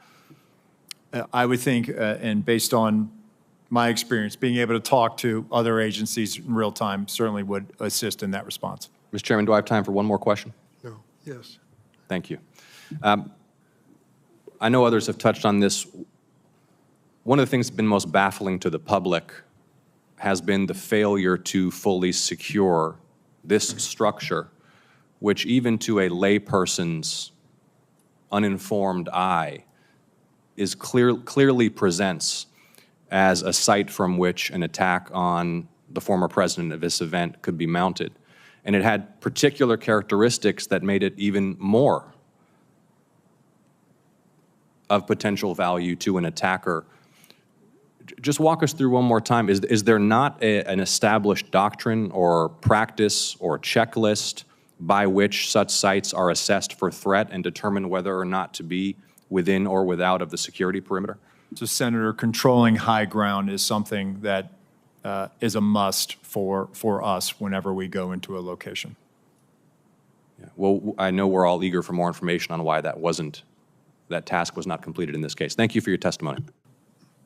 Thank you, Senator Ossoff. Senator Lee. Why was President Trump allowed to take the stage at 6:02 p.m., exactly 17 minutes after multiple suspicious person reports were provided, complete with photos and information suggesting that the assailant had a rangefinder, something that ordinary people don't use in this kind of circumstance? Senator, again, it was suspicion, not weapon, or there was never communication of that there was an individual with a gun or threat or other bad intentions. How many suspicious person reports did you receive that day? I'll get back to you on the exact number, but there were other individuals that came to the attention of law enforcement that day. Would President Biden ever be allowed on stage under similar circumstances with an unresolved set of multiple suspicious person reports provided, including indicating that there was a rangefinder involved? Senator, I can tell you that a suspicious person on the outer perimeter with local law enforcement attempting to locate is would happen, but I would need more information as far as whether or not we would allow the president to go on or off. Again, for us, it comes down to weapon, a potential threat. Is the individual carrying an IED? Is there a weapon? Is there some other factor that now ramps up our attention to let's hold off on this? If there were 8 shell casings found next to the assailant's body, but he was neutralized after the first shot, where did those other shots come from? Where did the other shots go? As far as the assailant's shooting? Yes. So did the assailant get out 8 shots, or were those shell casings left from the day before? Where did they come from? The shooter, Senator, we believe fired 8 rounds. We had the shooting reconstruction team go out there for a period of days and collect all that. So we have bullet holes, bullet fragmentation, all taken back, and we're still putting together the trajectory and ballistic analysis, although we do have fragments of the bullets, and bullets have been collected in the distance from the shooter's weapon. Gotcha. It's my understanding there was a sniper team assigned to a window with complete overlook, complete view of the roof, the same rooftop, sloped rooftop where the shots were fired. It's also my understanding, according to some whistleblower accounts, that post was abandoned. What can you tell me about that? Why was it abandoned? So I saw that from the colonel's testimony, sir, and it's something that I've asked and our mission assurance is getting to the bottom of. And there were two-man counter-sniper teams from the locals that were in that AGR building. And so at some point they just left? That I don't have an answer for you on that, Senator, but it seems to me that if even one of them left, there should have been remaining some additional eyes left in that building. Yep. That seems like something that maybe should be one of the very first questions you address. I'm actually surprised that you don't know that already, and I'd ask that you submit to us in writing what you learn as soon as you learn it. Will you commit to that? Yes, sir. What can you tell me about, well, let me just state this way. Multiple requests were made by Trump's protective detail and by Trump's campaign team to the Secret Service for additional resources. I'm told that those were denied. And as I recall, the Secret Service spokesperson initially denied that such requests were made and denied. Why not tell the truth from the outset? What were they trying to do there? So, Senator, I don't think there was any intention to mislead. Seems like a pretty material fact, doesn't it? I saw that report. Go ahead, Senator. Will you commit to me that you will submit to us in writing what requests were made, by whom, and to whom, and when they were denied? I will, sir. Okay. Look, at the end of the day, we're looking at a situation in which, at a minimum, people knew that this guy had a gun at least 2 minutes before the shooting happened. I want to know what you can tell me about what happened during that final 2-minute period, where a whole bunch of people in the crowd saw and were shouting, "He's got a gun." During that 2-minute period, perhaps at the beginning of it, the local police started to climb the rooftop, and there was at least 30 seconds after which local police were able to personally observe the shooter with a gun, had the gun pointed at him. What happened during that time period, and why on earth was President Trump not removed from the stage at that moment? So again, Senator, the reason why President Trump was not removed was, again, we did not have anything more than locals working an issue at the 3 o'clock. Wasn't determined as to whether or not it was the same individual or not, and there was no report of the same individual as what? The same suspicious individual. Right, but we've left the category of suspicious individual at that point. You've got a guy with a gun on a rooftop 136 yards away from the stage. You know that he's got a gun at that point. What happened during that time period that did not result in President Trump, his protective detail, being notified of that and him immediately being removed from the situation? Senator, what I will say, and then I'll turn it over to Deputy Director Abbate. No information regarding a weapon on the roof was ever passed to our personnel. How is that even possible? Do you want to comment to that?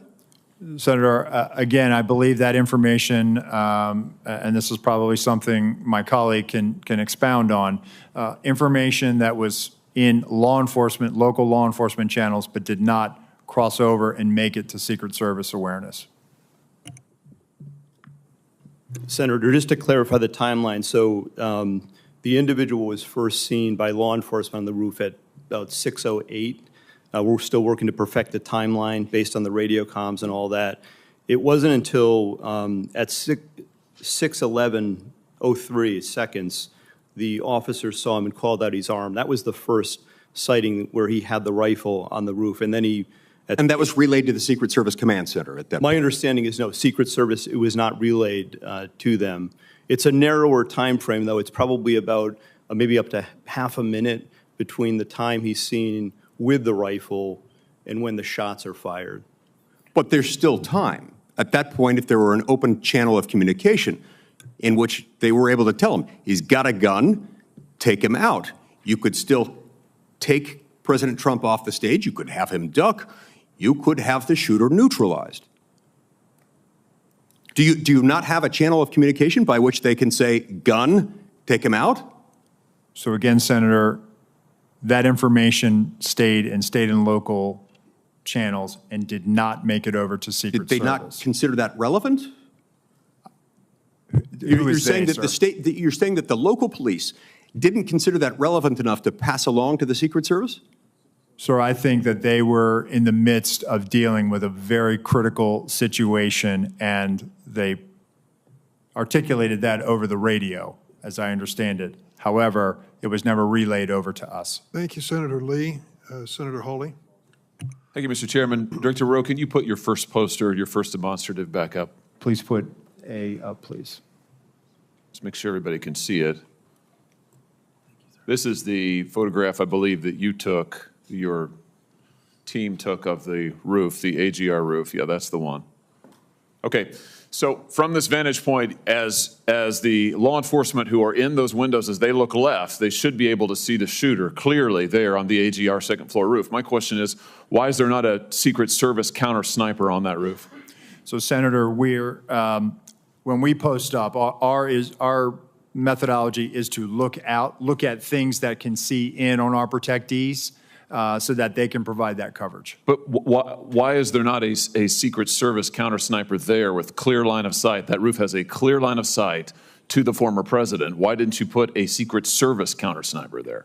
The Secret Service's counter sniper role is to neutralize those threats that are looking in on us from where the protectee is, not necessarily you think maybe you might want to revise that protocol in light of what happened here? They were protecting the principal, and I think the principal got shot. I understand that, sir. So do you think you might want to revise the protocol? Let me ask you this. Who was the lead site agent who made the decision to leave the AGR building completely outside of the security perimeter? Who was that? Senator, I cannot give you that name. This person is operational. They're still doing investigations. They're still doing protective visits. Have they been relieved of duty?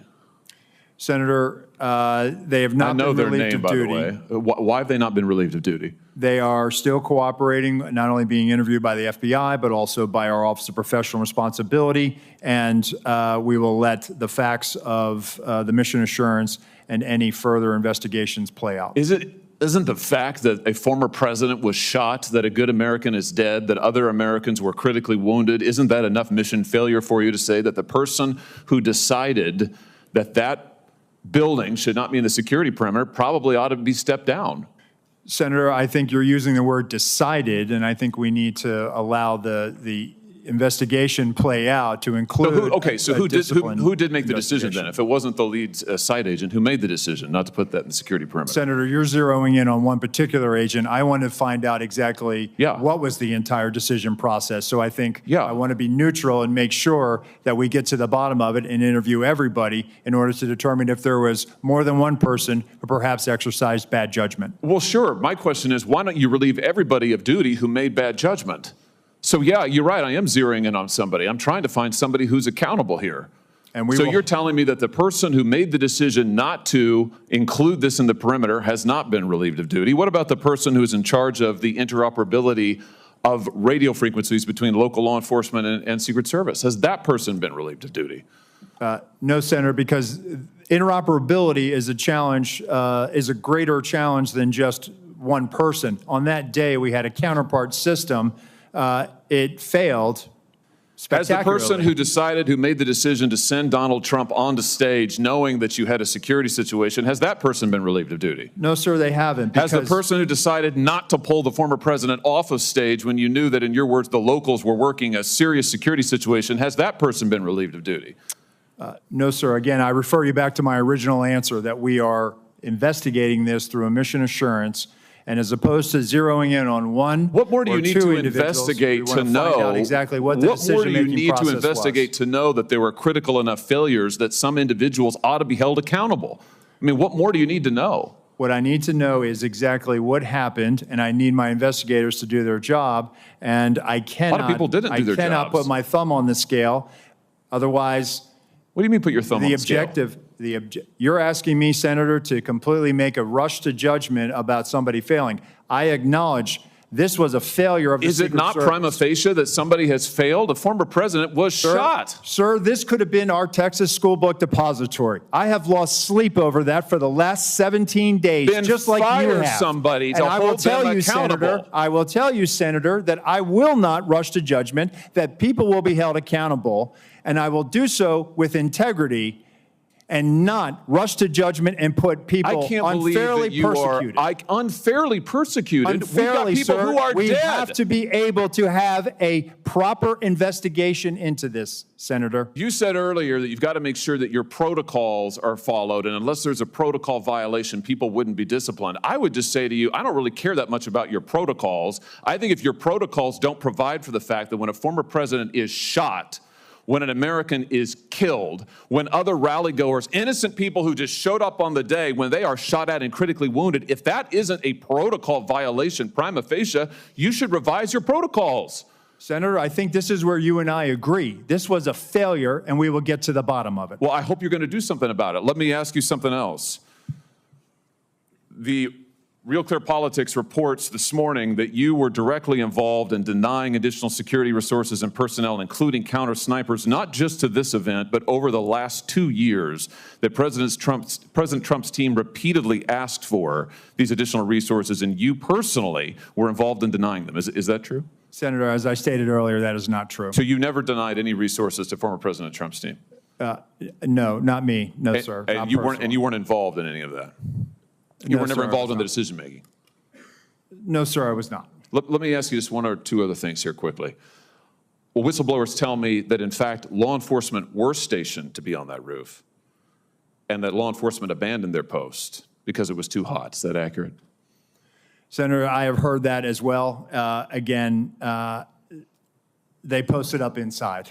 And I think moving forward, as I said earlier, we're going to ensure that state and local counter-snipers are on roofs. But do you know if someone was supposed to be on the roof? Do you know if someone was in fact? That's what the whistleblowers tells me. That may or may not be accurate. Do you know that to be the fact? Was somebody posted to the roof, local law enforcement or whomever?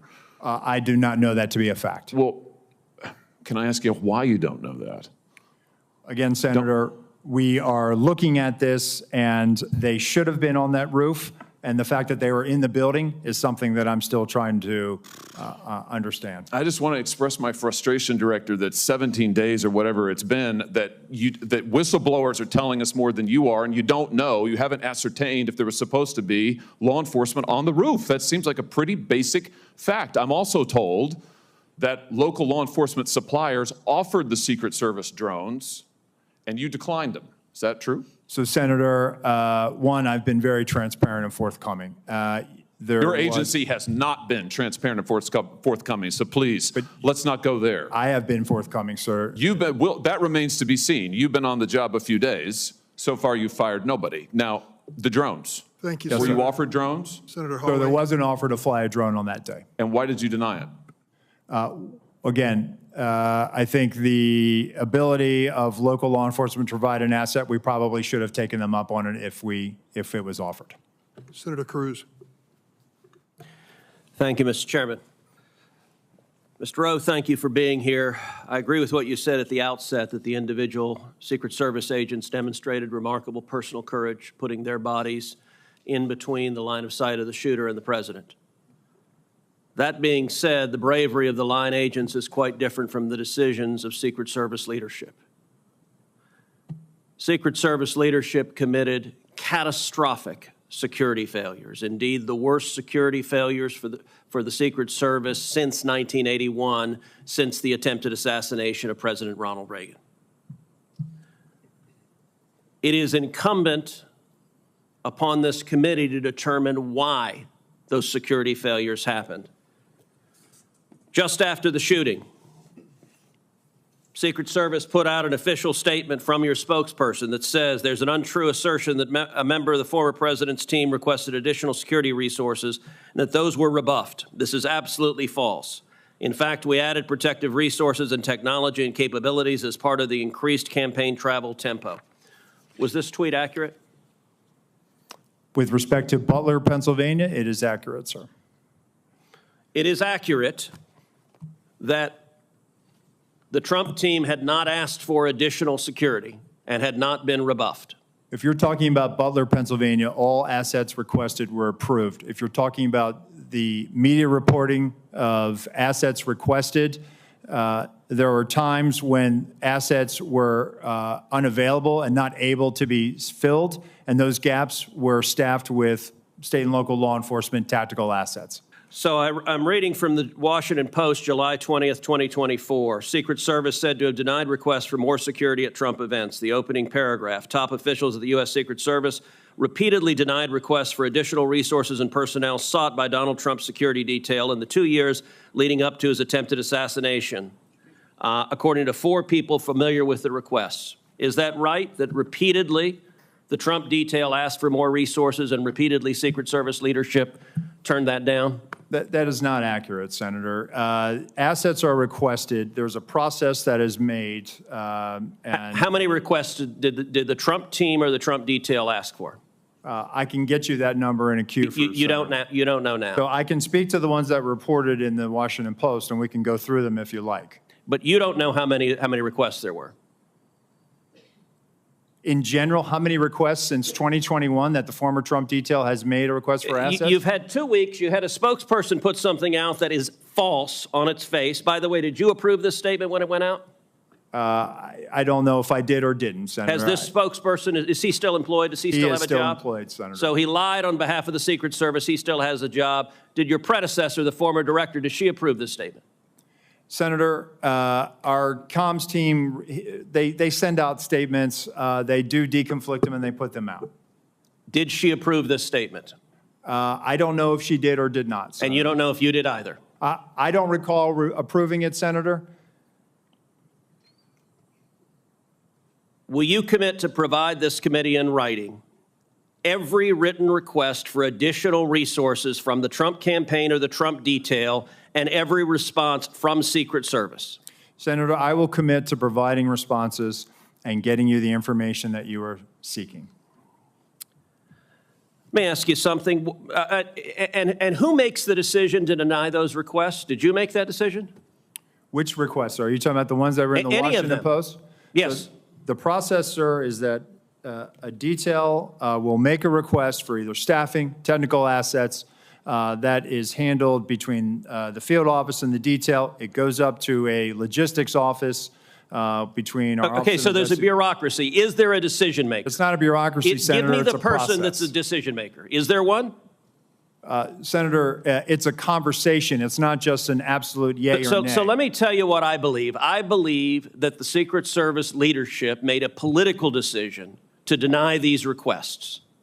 And I think the Biden administration has been suffused with partisan politics. Did the same person who denied the request for additional security to President Trump also repeatedly deny the request for security to Robert F. Kennedy Jr., whose father was murdered by an assassin and whose uncle was murdered by an assassin? Did the same person make that decision?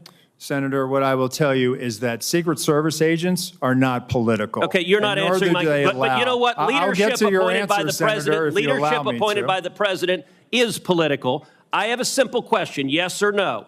Did the same person deny the Trump request that also denied the RFK request? That's a yes or no question. Senator, that is not a yes or no question. One, There is a process for a candidate nominee to receive protection. Does the buck stop anywhere? Does the buck stop anywhere? Bipartisan process that the Hill It's a bicameral, bipartisan process. What camera? For a candidate, you are not a Congress. You don't have a camera. Mr. Kennedy submitted a request that was referred over to the CPAC. Okay, you're refusing to answer the question. Let me ask, because the failures on that day were catastrophic. By the way, is it true that on the day of the Butler event that Secret Service transferred agent from President Trump to the First Lady? No, sir, that's not true. That's been widely reported. It's not true. There was one airport agent that actually went on the manpower request for the Trump detail. They handled the arrival at the airport What for is the First Lady. What was the relative size of the Trump detail compared to the detail that is assigned to the President or the First Lady? Senator, the former president travels with a full shift, just like the president. What's so the exact same size? Is that your testimony, that President Trump had the same size detail that President Biden has? On the day of in Butler, the agents surrounding him, it is the same number of agents surrounding the president today. There is a difference between a sitting president who also not only Hold on, you're using president in a way that is not clear. Is it your testimony that in Butler, Pennsylvania, Donald Trump had the same number of agents protecting him that Joe Biden has at a comparable event? I'm telling you the shift, the close protection shift surrounding. That's a yes what or you no. asked me, Senator, and I'm trying to answer it. You are not answering it. Is it the same number of agents or not? Senator, there is a difference between the sitting president of the United States. Then what's the difference? The difference? 2x, 3x, 5x, National 10x? Command Authority to launch a nuclear strike, sir. I'm not other assets how many that more travel agents? with the president that Sir, the former president will you are not get. refusing to but answer the number straight. of Secret Service Sir, agents protecting him. Stop interrupting me. Go ahead, You Senator. are refusing to answer clear and direct questions. I am asking the relative difference in the number of agents between those assigned to Donald Trump and those assigned to Joe Biden. I'm not asking why you assign more to Joe Biden. I'm asking, is the difference, is it 2x? Is it 3x? Is it 5x? Is it 10x? Senator, I will get you that number so you can see it with your own eyes. Senator Marshall, you're recognized for your questions. Thank you, Mr. Chairman. Director Rowe, there was probably 10 buildings within sniper range of President Trump on that afternoon. Why was the building being used by the sniper not in the security zone? That's a question that I've asked, Senator. There was a decision that we were going to construct the site and it was going to maintain within the Butler Farm site, Butler Farm Show site. That building, that AGR, was right on the curtilage of our outer perimeter. And it's something that I, again, having been there and walked it, I had a hard time understanding. So there's no protocol that says anything within 300, 500 yards, direct line of the president should be in or out of the security zone. There's not a protocol that describes that. So, Senator, what we try to do is we try to either control the high ground or mitigate line of sight concerns. Okay. You've stated that on multiple occasions, President Trump's team was denied more of a detail, more assets. Who denies that? Who is the person that denies that, generally speaking? So, Senator, there's a process. Again, there's a conversation had with the detail. There's got to be a buck stopping. There's got to be someone. Who is the person? Is it a level within the D.C. agency? Is it someone in the Pittsburgh office? Who denies that? It has nothing to do with the Pittsburgh office, sir. It is a conversation between not only the detail, the field office, but also. I don't want to know the conversation. I want to know who makes the decision. The decision, sir, is it's our process between the Office of Protective Operations and the Office of Investigations. Is there a title for this position? It is called we affectionately call it the War Room, and it's where all of our logistics files into. So it's a room that makes the decision. It is a staffing and assignments officer. Okay. Is the Secret Service required to do a briefing with all entities of law enforcement involved in the event of the days leading up to the event and the day of the event? We do a police meeting, sir, where we start the initial So it's required. Process. Is it required? Is it part of your standard operating procedure? The police meeting is what initiates the advance, and that is what is required. Was this meeting held on that day? The police meeting took place on the days prior to that. Do you have documents of that meeting was actually happened? If we do, sir, I will get them to you. But you're saying that it did not happen on the day of the event? So I think what you're referring to is a briefing that the state and locals would have done with themselves. We did a briefing with our own folks. They briefed. When did you, did your people meet with local law enforcement the day of the assassination attempt? Yes.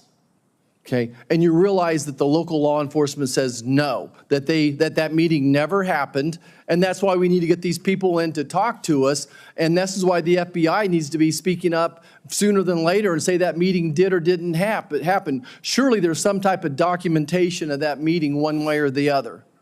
Is there documentation of that meeting? So, Senator, I can tell you that our what you're referring to is the counter sniper team seconded to Butler ESU.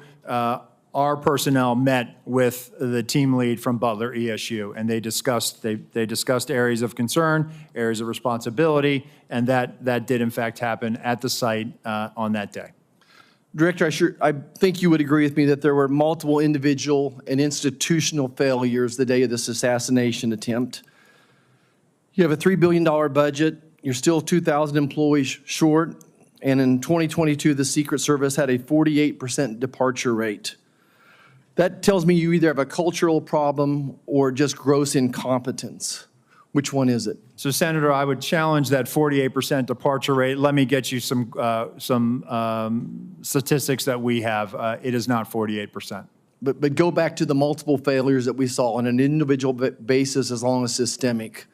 I think it proves that there's either incompetence or some type of a cultural problem within the SS. So, Senator, I know you're not calling our workforce incompetent, and I know we do not have a cultural problem. If anything, we are dedicated to making sure that we don't have mission failure. And let me get you the hiring numbers that we have, because I think you will actually see that, no, we've actually done very well fairly recently with trying to make sure that we have the numbers that we need. Of course, we need more people. Everybody does.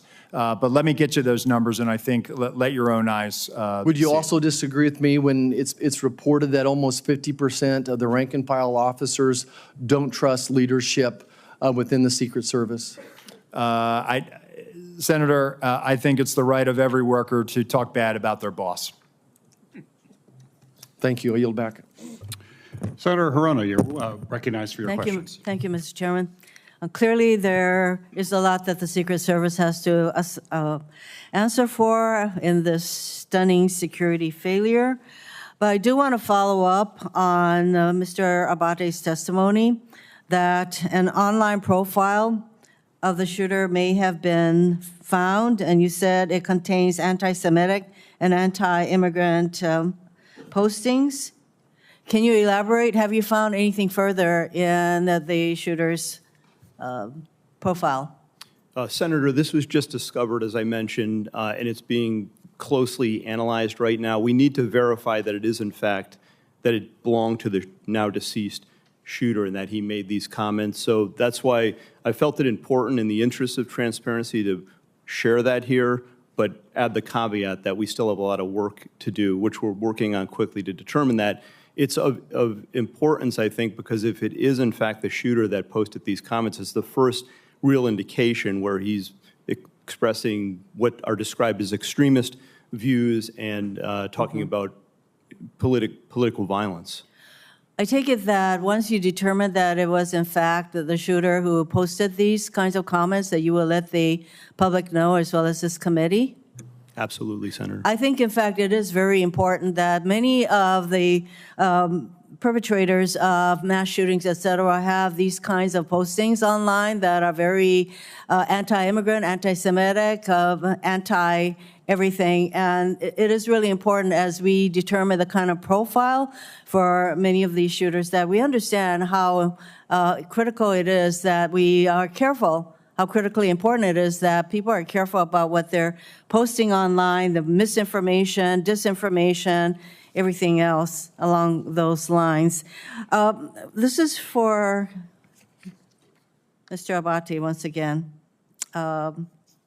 What kind of firearm, what kind of weapon did Crooks use in the assassination attempt?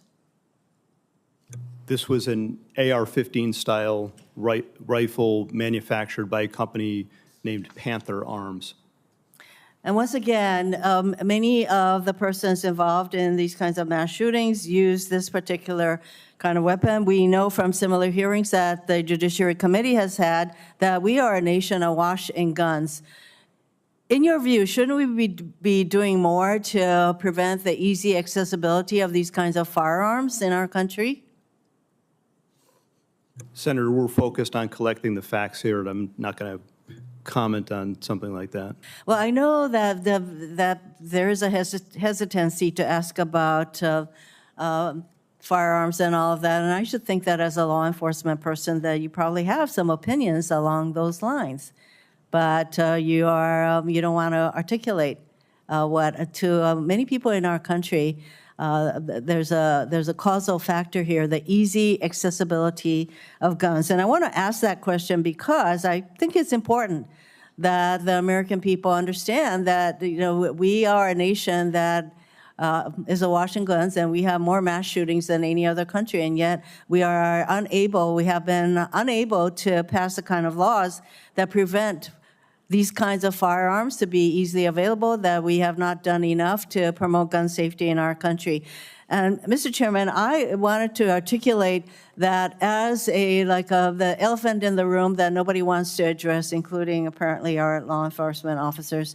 I am disappointed in that, but obviously we have a work to do to create a much safer environment and to prevent persons who have these kinds of ideological perspectives and who are, I would say, who have these kinds of profiles to have such easy accessibility to the kind of firearms that can cause mass death and destruction. Thank you, Mr. Chairman.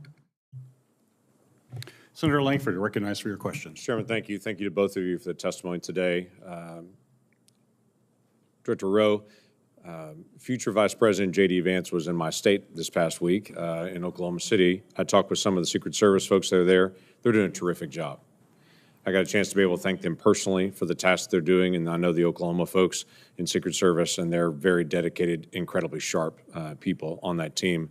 So I know this is a challenge to all Secret Service. This is something every Secret Service agent wakes up every single day and wants to avoid. So please continue to be able to pass on our gratitude for the work they do every single day and for what's happening out there. I will, so sir. I appreciate that.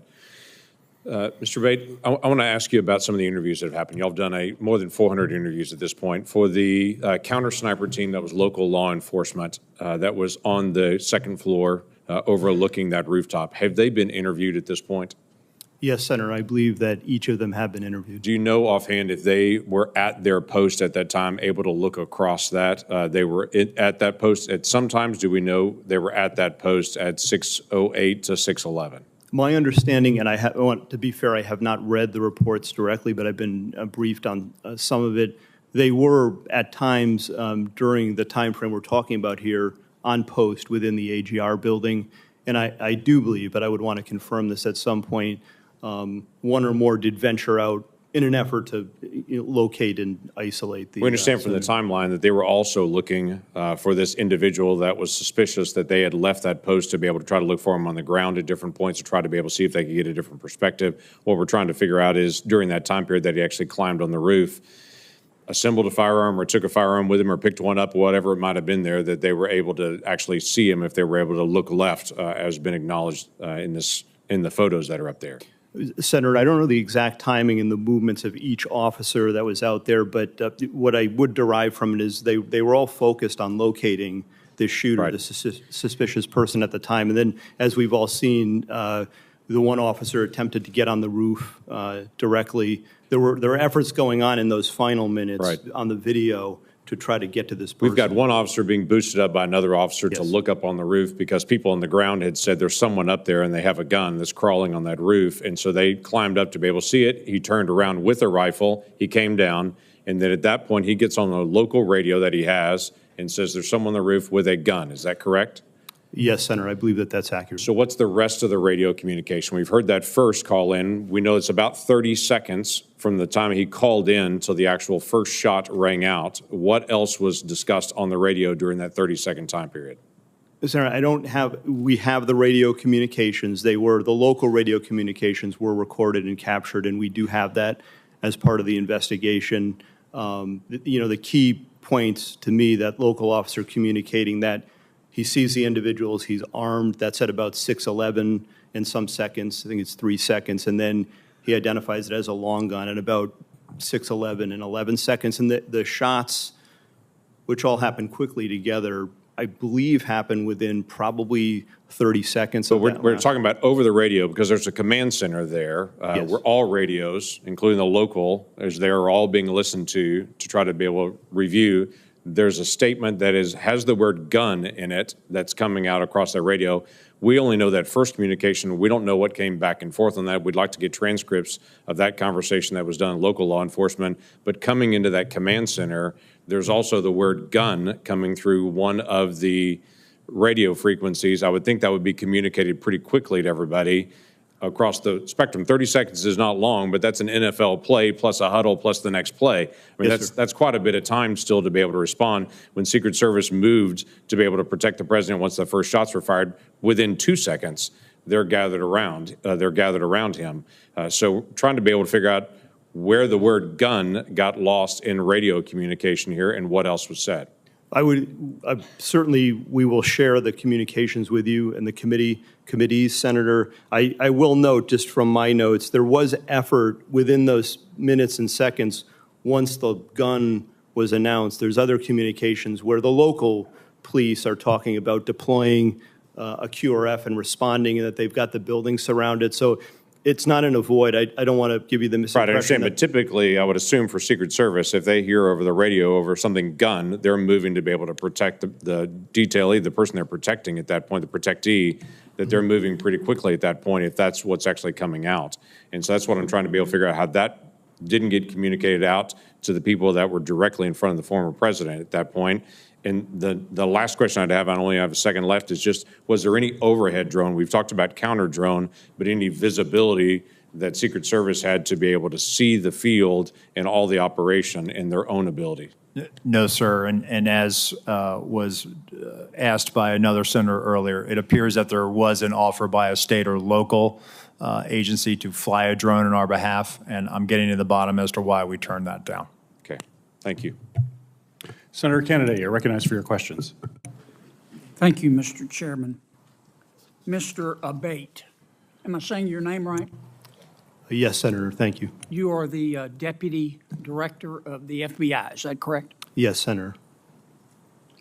Is there any doubt in your mind or in the collective mind of the FBI that President Trump was shot in the ear by a bullet fired by the assassin crooks? Senator, there is absolutely no doubt in the FBI's mind whether former President Trump was hit with a bullet and wounded in the ear. No doubt, there never has been. Okay. I've been part of this investigation since the very beginning, and that has never been raised. You're sure? Yes. It wasn't a space laser. No. It wasn't a murder hornet. Absolutely not. It wasn't Sasquatch. No, Senator. It was a bullet. It was a bullet, Senator. 100%. Fired by crooks. Yes, sir. That hit President Trump in the ear and almost killed him. 100%, Senator. Okay, glad we cleared that up. I don't want to get off the subject here. Did the FBI just settle 2 lawsuits, one wholly, one in part, in which the FBI agreed to give Peter Strzok $1.2 million and Ms. Lisa Page $800,000? It's my understanding, Senator, that the Department of Justice was involved in that, not the FBI. The FBI had nothing to do with it? There may have been consultation with our general counsel's office, but... Does the FBI have to sign off on it? I don't know the answer to that. I don't believe so, but I would want to confirm that. I would like you to, this would be the same Lisa Page who said to Mr. Strzok, quote, "Trump's not ever going to become president, right? Right?" To which Mr. Strzok said, quote, no, he won't. We will stop it. That's the Peter Strzok and Lisa Page I'm talking about. I need to know if the FBI signed off on this lawsuit. We will on get this that settlement. answer for you, Senator. And then I need to know who signed off on it. Did you sign off on it? I absolutely did not and would never sign off on something Did Chris like that. Ray sign off on it, the settlement? I don't believe he did. Okay. Did you don't know what? Nor do I think he would have. You need to let me know who signed off on this, if anyone at the FBI. So it was Merrick Garland who agreed to do this, is that right? Senator, I do not know. Well, hell, who signed somebody off had on to that. agree to it. I've settled a lawsuit before. The client's got to agree to it. You're the client. Understood. I'm gonna direct in to the Department of Justice to answer All right. those Get questions. me That's- that information if you would. Mr. Rowe, help me understand this. The assassin Crooks fired his first shot, as I understand it, at 6:12 p.m. He was about 150 yards away. It's been reported that the snipers, the government snipers, saw him on the roof 20 minutes before. Not 2 minutes, 20 minutes before. Is that correct? Senator, that's first time I'm hearing this. That is not correct based on the information I have right now, sir.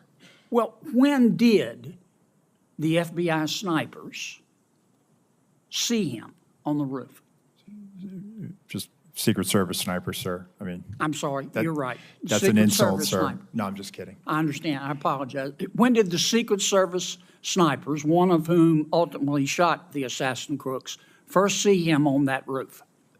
So, sir, immediately upon the shots being fired, our snipers. I know that, but when did they first see him? You got a guy lying on a roof. Yeah. You got snipers in an elevated position. They can look down on the roof. You got the guy lying there with a gun pointed at the former president of the United States. And I'm just, and they shot him. Good for them. He's now dead as Woodrow Wilson, and that's a good thing. I'm sorry. God forgive me, but it's a good thing. But when did the snipers first see him? As soon as he presented himself as a target and a threat to the president, sir. And when was that? He fires initially a volley. I believe it was 3 shots. No, he fired at 6:12 p.m. Yes, sir. Okay, that's the first shot. So within 15.5 seconds of the first shot, he's Here's what neutralized. people are asking. Yes, sir. He was up, Crooks was up there. The snipers at some point saw him, Yes, sir. our snipers, because they killed him. Yes, sir. When did they first see him? It has been reported repeatedly that the snipers first saw him 20 minutes before. That's more than a quarter in an NFL football game. Yes, sir. Do you don't know the answer? So to I that? do know the answer, sir. I'm telling you that. What is the answer? No, When they did not see him. They only They never saw him. No, sir. Well, They did not. how could they not see the guy? How could they not see him? They're in an elevated position. They're checking rooftops. They're looking around. Yes, There's sir. 2 government snipers. How could they not see him? There he was, big as Dallas, lying there with a gun pointed at the president. How could they not see him? I believe he was obscured by that roof, sir. He did not pop up. The roof is flat with ridges. He's below the line where they would have seen him, sir. There is he did have concealment. I'm not going to say it's cover. He did have concealment, and then ultimately gets into firing position and fires. And within 15.5 seconds of his first shot, he's neutralized. All right, I've gone way over. You gentlemen need to answer these questions. Mr. Deputy Director, get me that information about those lawsuits. Senator Rosen, you recognize for your questions. Thank you, Chair Peters, and Ranking Member Paul for holding this important hearing on the attempted assassination of former President Trump. I am grateful for everyone's service and dedication. However, it's critical that this committee get to the bottom of what happened that day so that we can prevent any future catastrophic security failures and ensure that nothing like this happens again. And so, Director Rowe, given that the event took place in a rural area, we've talked a lot about connectivity issues. Was law enforcement at a disadvantage due to a lack of or limited connectivity? And why has the Secret Service not adopted a dedicated satellite-enabled Wi-Fi connection, which would facilitate integrated communication, enable device connectivity to include drones, and allowing for the sharing of real-time intelligence? So, Senator, thank you for that question. So, based on what I've seen, that radio connectivity, cellular was an issue that day. With respect to the satellite broadband, that is something that I've tasked our CIO, and then we're getting some support from the Department of Homeland Security on. So we will start to leverage whatever asset we have to ensure that connectivity.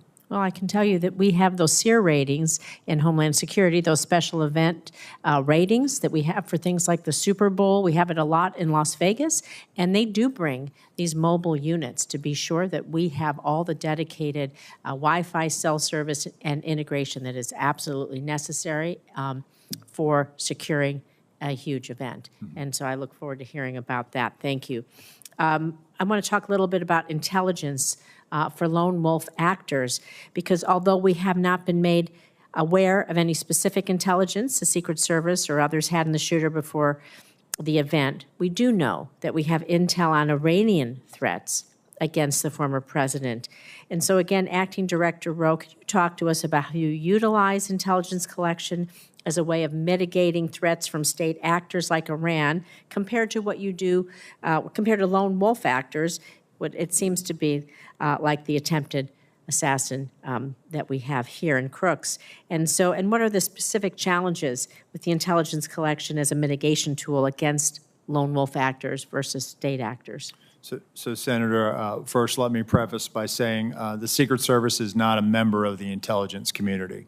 However, we are their biggest consumers of information, and we receive that information regularly, especially as it pertains to our protective mission and the people that we protect. We have embeds with the FBI through their National Joint Terrorism Task Forces.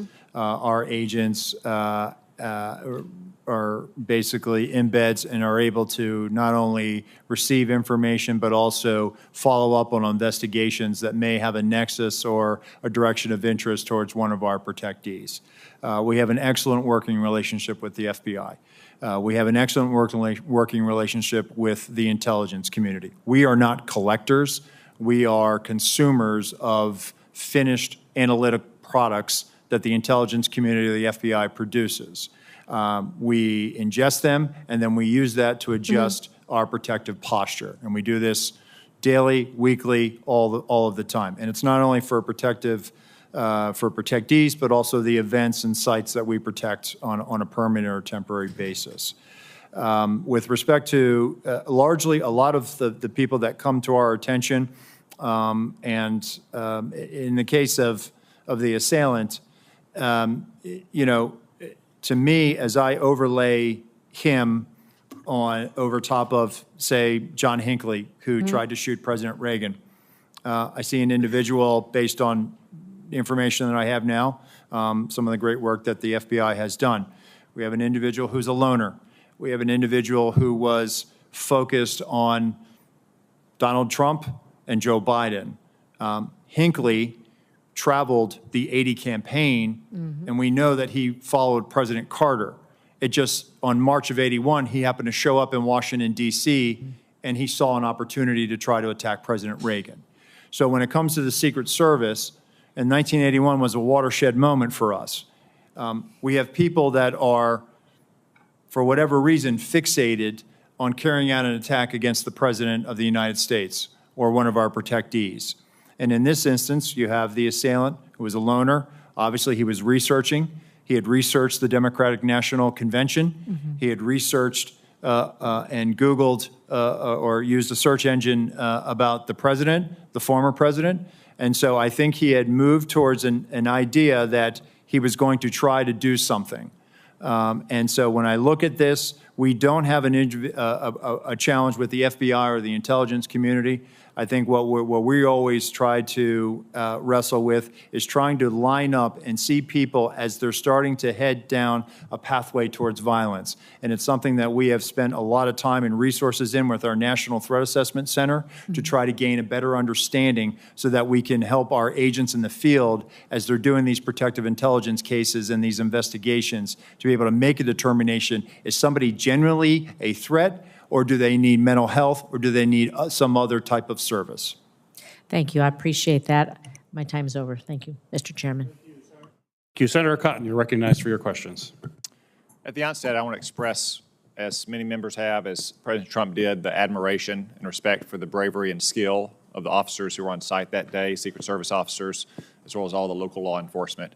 As it happened, my 9-year-old son was watching with me that afternoon, and it was hard to get him to turn away from it. And he asked who all those men and women were who jumped on Mr. Trump. And I said, in layman's terms, those are his bodyguards. And he said, what are they doing? I said, they're protecting him from a bullet. And he said, actually? And I said, yes. He said, for real? And I said, yes. And it was hard for him to process that. But as a reminder, I told him that there are men and women in the Secret Service, in law enforcement, in the military who are willing to die for our country.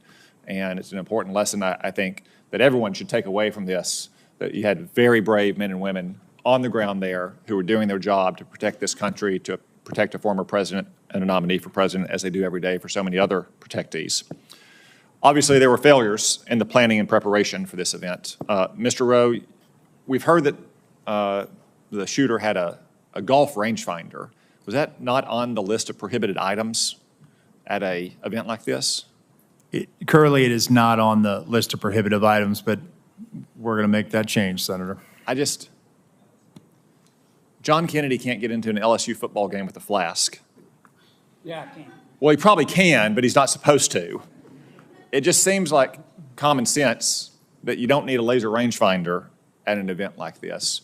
And it feels like that a lot of that was just the lack of common sense being exercised. Are officers not empowered on the front line to use common sense to say, like, if a guy has a laser rangefinder, he should be detained, or at least stopped and asked why he's carrying it around. If you have a building like this that's not secure from 150 meters away, someone, even the front line, lowest level, most junior officer should be able to kind of like send up the red flag immediately and say, like, we need to halt everything right now and figure out what the hell is going on. I mean, do officers not feel empowered to use that kind of common sense? I would hope they would, Senator. I can tell you from our uniform division officers that run our magnetometer screening, they do a tremendous job. And even though something may or may not be on the prohibitive items list, they are well trained and they do exercise that good common sense. And you want this important message. Okay, I want every one of your officers all around the country to hear that their acting director wants them to exercise common sense. It doesn't have to be policy or protocol or procedure. They should exercise common sense. Thank you for that. So it was reported right before Ms. Cheadle's hearing last week that, in fact, President Trump's detail had requested more resources and those had been denied. She said that she did not deny those resources. You've testified this morning that you did not either. So who did? I mean, the Secret Service is not the post office. It's not this vast bureaucracy. Right. Like, I'm not surprised to hear that you knew the counter sniper. It's a small agency, and you have a lot of career officers. Like, surely you've gotten to the bottom by now of on whose desk this request landed and who denied it. So, Senator, sometimes when they make a request, they may not have the asset available. For example, there may be, instead of, the detail may say, hey, we want 15 magnetometers. What we'll look at it based on what the event size, we'll say, hey, listen, we're going to send 10 based on our protocols of screening so many. We have a flow rate of how many people we can put through. When it comes to a counter sniper or something like that, because I know that's been the subject of some media reporting where they have requested counter snipers. We do have a finite number of counter snipers. And so what we try to do is if we cannot fill that asset, and that's where we'll say, hey, we can't fill this assignment. However, through the field office, they will use local law enforcement resources.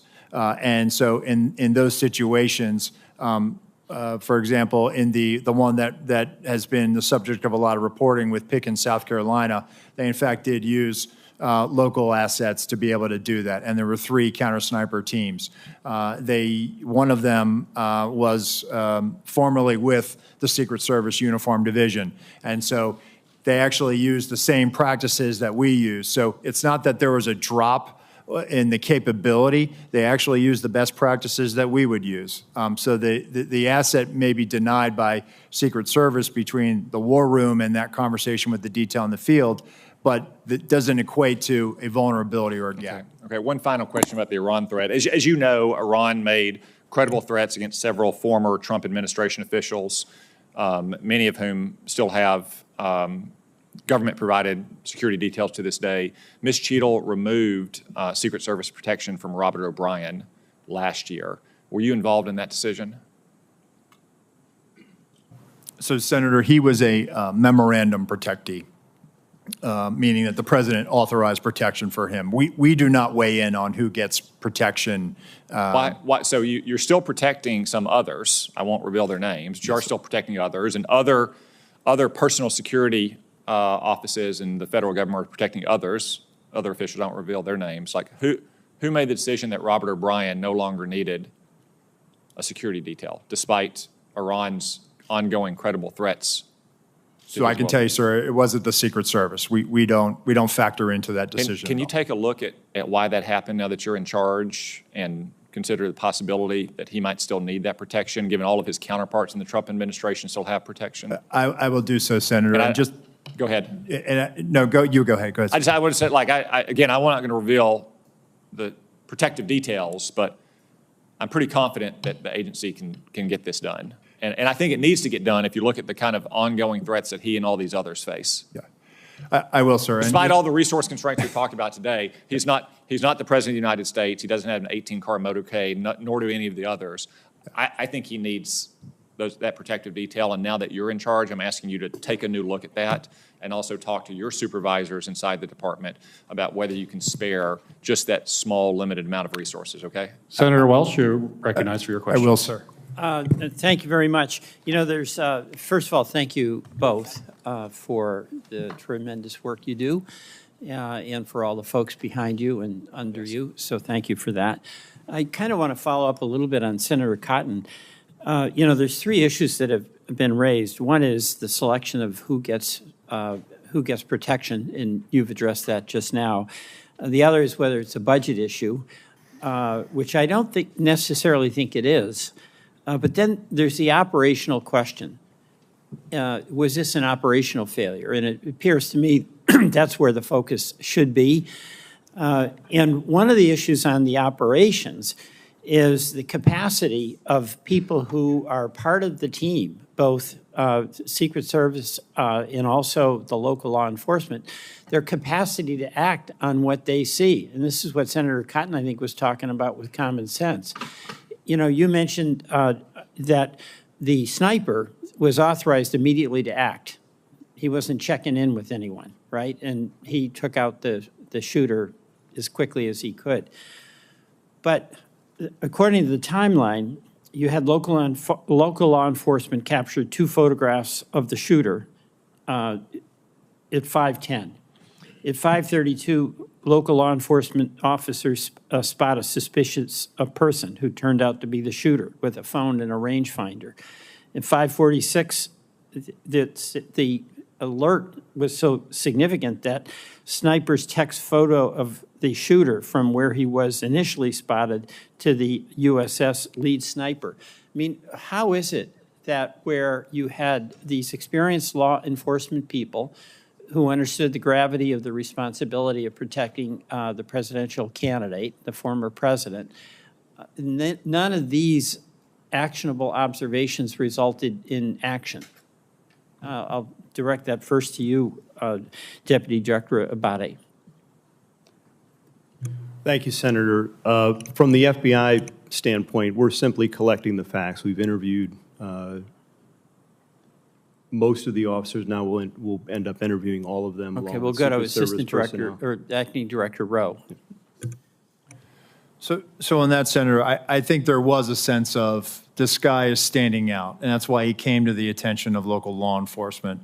No, I get that. That's my point. Right. He did stand out. Correct. But nothing happened. Well, I mean, there were alerts, There were but there alerts. was like, you've got somebody suspicious. Why didn't somebody go interact with the suspicious person, like right away? And they were attempting to locate him. I can't answer that question as to why, if they took a picture of him and they thought he was unusual, suspicious, not acting normal, why there wasn't. And I think, again, there was probably an assumption on the part of that officer that took that picture that, oh, some uniform or somebody will go eventually and walk up to this. Well, see, that's what seems like an operational failure. Somebody else will do it. So is the responsibility of an officer to alert some other officer that they think somebody might be suspicious, or the first officer who sees a suspicious person can take the next step to actually engage that person or talk to someone very, very close to it and say engage that person. And this guy was wandering around for quite a while. He was. I can't put myself in the mind of that officer. I'm not asking you to do that. I'm asking, this is operationally, how does the process work? Okay, so that is the job of the leaders as opposed to the officers. Are they empowered to act immediately upon the observation of someone who looks very suspicious, particularly when they've got the rangefinder, they were in a place where it really wasn't about seeing the rally. It was, as we see, it was a place where you get a good view of former President Trump. I mean, that is a leadership issue, right? So, Senator, that officer didn't work for me. That was a state and local officer that made that observation, took that picture. So I can tell you from the Secret Service perspective, and we do this routinely, is that when people come to our attention, we locate them, we go up, we do a field interview, or we try to do a All right, consensual then encounter. That's the operational thing I'm talking about. If you do it within Secret Service, you all are in charge, and you are relying on local law enforcement assets, those folks, and they did their job here up to a point where they identified this person, passed information along, but nobody acted. The empowerment to that local officer, I would think, has to come, be transmitted through the Secret Service, maybe in the earlier briefings, but, you know, where you say, you know, folks, you see somebody suspicious, you engage that suspicious person. I don't disagree, Senator, and it goes back to my comments at the beginning of the hearing that we need to be very direct to our local law enforcement counterparts so that they understand exactly what their expectations are. I yield back. Thank you very much, Mr. Chairman. Thank you. Senator Tillis, you're recognized for your questions. Thank you, Mr. Chairman. Mr. Abbate, Mr. Rowe, thank you for being here. Mr. Rowe, do you have a picture? I think I was watching your testimony earlier. Do you have a photograph of the vantage point from the Secret Service snipers? I do. I believe that's C. And there were two, is that correct? Yes, sir. Stage left and stage right. Okay. And I don't know if you have a vantage point of both of them or not. I know you had one for the one who ultimately shot the. That's the vantage point of the sniper who neutralized the assailant. Okay. Well, is it a similar vantage point for the other? Would they have also been impaired in terms of actually seeing him until he popped his head up? So the sniper on the stage right side, Senator, they had an obstructive view because of that tree. They had an obstructive view. Okay. Yeah. So well, the one thing, this discussion that I don't believe that a sniper saw someone on the roof 20 minutes before just doesn't make sense to me. It sounds like the one who took the shot probably saw him for the first time about a split second before he pulled the trigger. Is that? That's my assessment, Senator. I'm more, well, first off, I'd like to clarify the requests that have been made of a lot of people so that we get the information in a good form. I think it would be helpful, at least all the way back to, I think, November 5th of 2022, I believe, when President Trump announced that he was running for re-election. I think it'd be helpful if we could just get a matrix of any request for additional security, the resolution of that request. Was it honored? Was it denied? Was it downsized? If you could give us that, I think that that's going to be the best way versus giving us mounds and mounds of paper. If you can do that, I know you're looking at the same thing. I've heard from you that any subsequent requests for field requests are being honored. I believe that that's true. Is that your testimony? Yes, sir. Okay, thank you. I'm more worried about the 24 to 30 seconds between the time I believe local law enforcement officer was hoisted on the shoulders of another police officer, saw a person armed less than 200 yards away from the president, who I believe jumped down. What happened in those 24 or 30 seconds? I mean, obviously, there's no such thing as a panic button. You know, the first thing you'd think is you had panic, you cover the president, get him off stage. None of that happened. What happened? Is it just that I hear a text message? What actually happened in the 30 seconds where a law enforcement officer knew that a gun was pointed in the direction of the president from a fairly short range? What actually did those folks who did have knowledge of exactly what was happening and could probably infer what was about to happen, what did they do? And Mr. Abbate or Mr. Rowe, either one, based on your interviews. Thank you, Senator. From the interviews, you know, the officers in the immediate vicinity were operating with urgency at that point to get to this person, but he was on the roof. The officer who had looked over the edge, based on what I've been told, the shooter turned toward him with the rifle. That's what the officer observed. So he was under threat himself in that second, so he had to retreat and step down and get back to the ground in order to protect himself and keep him safe from potential rifle fire. But once he got to the ground, along with other officers, there were Butler County local officers, Pennsylvania State Police. They were moving around trying to find someone to get to this guy. We've got an operational problem here because we had more than 20 seconds to have somehow cut through all the crap and the communications, whatever impediments there were, have to be removed. I mean, it's pretty clear to me. First off, that law enforcement officer, I love law enforcement. I wear the back of the blue pin every day. They do great work. Secret Service did phenomenal work on the stage. But they failed because their job is to protect the public. And they needed to put themselves in harm's way to stop him. Now, I'll let the interviews go through, but there was a massive failure. There were at least 2 law enforcement officers that knew a guy was about to pull the trigger at the president. And, you know, I'm just not really happy with the fact that we couldn't have communicated, covered President Trump, and tried to secure the situation. I'm going to let the investigation go through, but I think it's go forward. I think it's very important to point out that we can't let a scenario go in the future where 20 seconds can lapse when a law enforcement officer within 2 football fields of a former president of the United States has material knowledge that somebody's about to get shot at on stage, and we don't have instantaneous response. You know, in the old days, maybe you just shoot a gun in the air. I know for a lot of reasons why they didn't do that, but there had to be some way to actually diffuse that situation. It didn't happen on July the 13th. I just want to end by saying, Mr. Rowe, I think you've been forthcoming in your answers. I know you're frustrated. I've seen you twice now. You're clearly embarrassed by what happened. You don't think there's any reasonable explanation. And to my colleagues who are worried about communications, they should spend time in their local government and state legislatures to understand just how bad communication is between law enforcement and first responders. We need to invest in this infrastructure. That was also a part of the failure. But if you can please get to me and get to this committee a chronology of requests, accepted, denied, and the reasons for, I think that's going to be very helpful. I will, Senator. Thank you. Thank you. Senator Blackburn, you're recognized for your questions. Thank you, Mr. Chairman. Thank you to each of you for your patience and for being here today.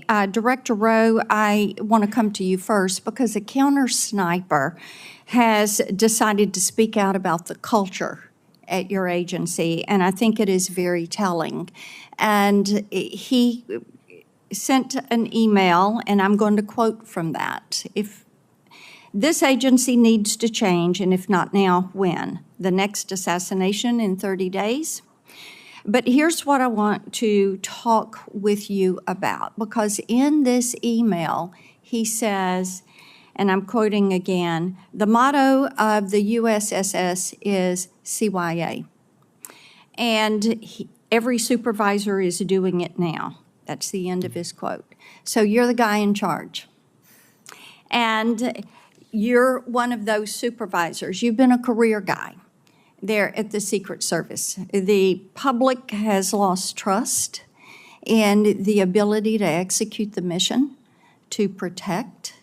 And I want to know how you feel about the fact that employees in your agency are worried about covering their behind and not worried about protecting a former president. Thank you, Senator. So I am hurt by that email, but not in the way you think I'm saying it. I'm hurt because my people are hurting right now. We need them. Then why did somebody delete the email?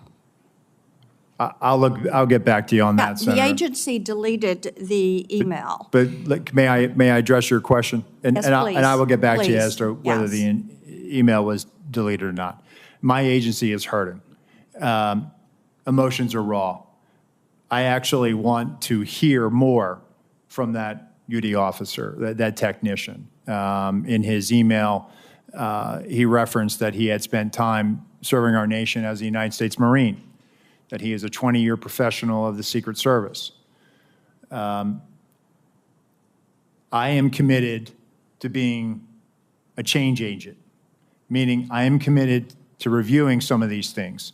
I looked at the points in his email very quickly. I saw it as I was on my way over here this morning. I want to have further conversations, not only with him, but also the counter-sniper supervisors. If I may step back in, sir. Yes, ma'am. All right. So you want to talk with him. What about other whistleblowers? What about this culture? Are you going to allow these whistleblowers to speak out? Because it is troublesome if somebody went into the server and deleted that email. I would hope you will get to the bottom of that and be able to provide some answers. Because this is, as you have heard from both sides, this is a situation that cannot be allowed to happen again. Yes, ma'am. Ever. Mr. Abbate, and am I saying your name properly? We've heard it pronounced 3 different ways today in the hearing. Abate, Senator. Abate, Yes. okay. Thank you. You had mentioned a social media account that espoused anti-immigrant, anti-Semitic views, but you did not say what platform that was on and what the username was. And this is Crooks that we're discussing. Yes, Senator, that's correct. I didn't want to comment on it because we haven't fully confirmed yet, and I thought that as soon as we confirm and certify, Would I you will supply provide that that? to you. And Absolutely. also the age at which he had those feelings. And then we understand that the Gab account is pro-immigration, pro-lockdown, leftist views. Is that accurate? I haven't seen it directly, but I believe from what I've been told, that is accurate. With the Gab account, we're also, though that's been publicly revealed through the CIO and other things, we're still working to certify and verify that that's his account also. But it does have differing points of view, it would appear. Okay. And what age and how fresh is that Gab account? The Gab account, based on my recollection, the comments in there or the messaging is from about 2021, I believe. Okay. And the other preceded that? Maybe he was age 14? Yes, Senator. The other account that we talked about was in the 2019-2020 timeframe, so it would have been in the couple years right before the Gab Right messaging. before that. Yes. Are there other accounts that you all are currently verifying and receiving information from? We are. We've, as I mentioned, we've issued a bunch of legal process, and we're still awaiting returns from a number of the companies to include other social media companies as well. Okay. Well, my time has expired. Thank you for your patience today. Thank you for the information. We look forward to getting more information. And Director Rowe, we are going to hold you to being a change agent because things at the Secret Service absolutely have to change. Thank you, Mr. Chairman. Thank you, and I want to thank our witnesses for your testimony here today. Certainly what happened on July 13th could and should have been prevented from what I have heard today. I'm certainly grateful to our witnesses for their candid answers and for helping to provide additional clarity and new information about the circumstances surrounding this attack. Acting Director Rowe, some of what you have said today conflicts with information and accounts that we have received from local law enforcement that we've had the opportunity to talk with. They have been voluntarily and I will say expeditiously cooperating with our bipartisan investigation, which we certainly appreciate. But we now need to speak with Secret Service agents directly, who are directly involved. And I would say that you need to make them available as soon as possible. Those interviews can't start weeks from now or months from now. Time is of the essence when memories are fresh and you can get the information that is most important to us. So my question for you as we wrap up this hearing, Acting Director Rowe, will you commit to having those agents available for this committee to interview as soon as possible in a matter of days, not weeks, matter of days? Yes, sir. Great, thank you. Certainly the American people deserve to know what went wrong and they deserve accountability for those security failures. And as we continue our bipartisan investigation into security failures that day and any underlying systemic issues, we'll continue working to follow the facts, get clear answers, and make important recommendations to ensure that a security failure like this never happens again. The hearing record will remain open for 15 days until 5 p.m. on August 14th, 2024. For the submission of statements and for the questions for the record, this hearing is now adjourned.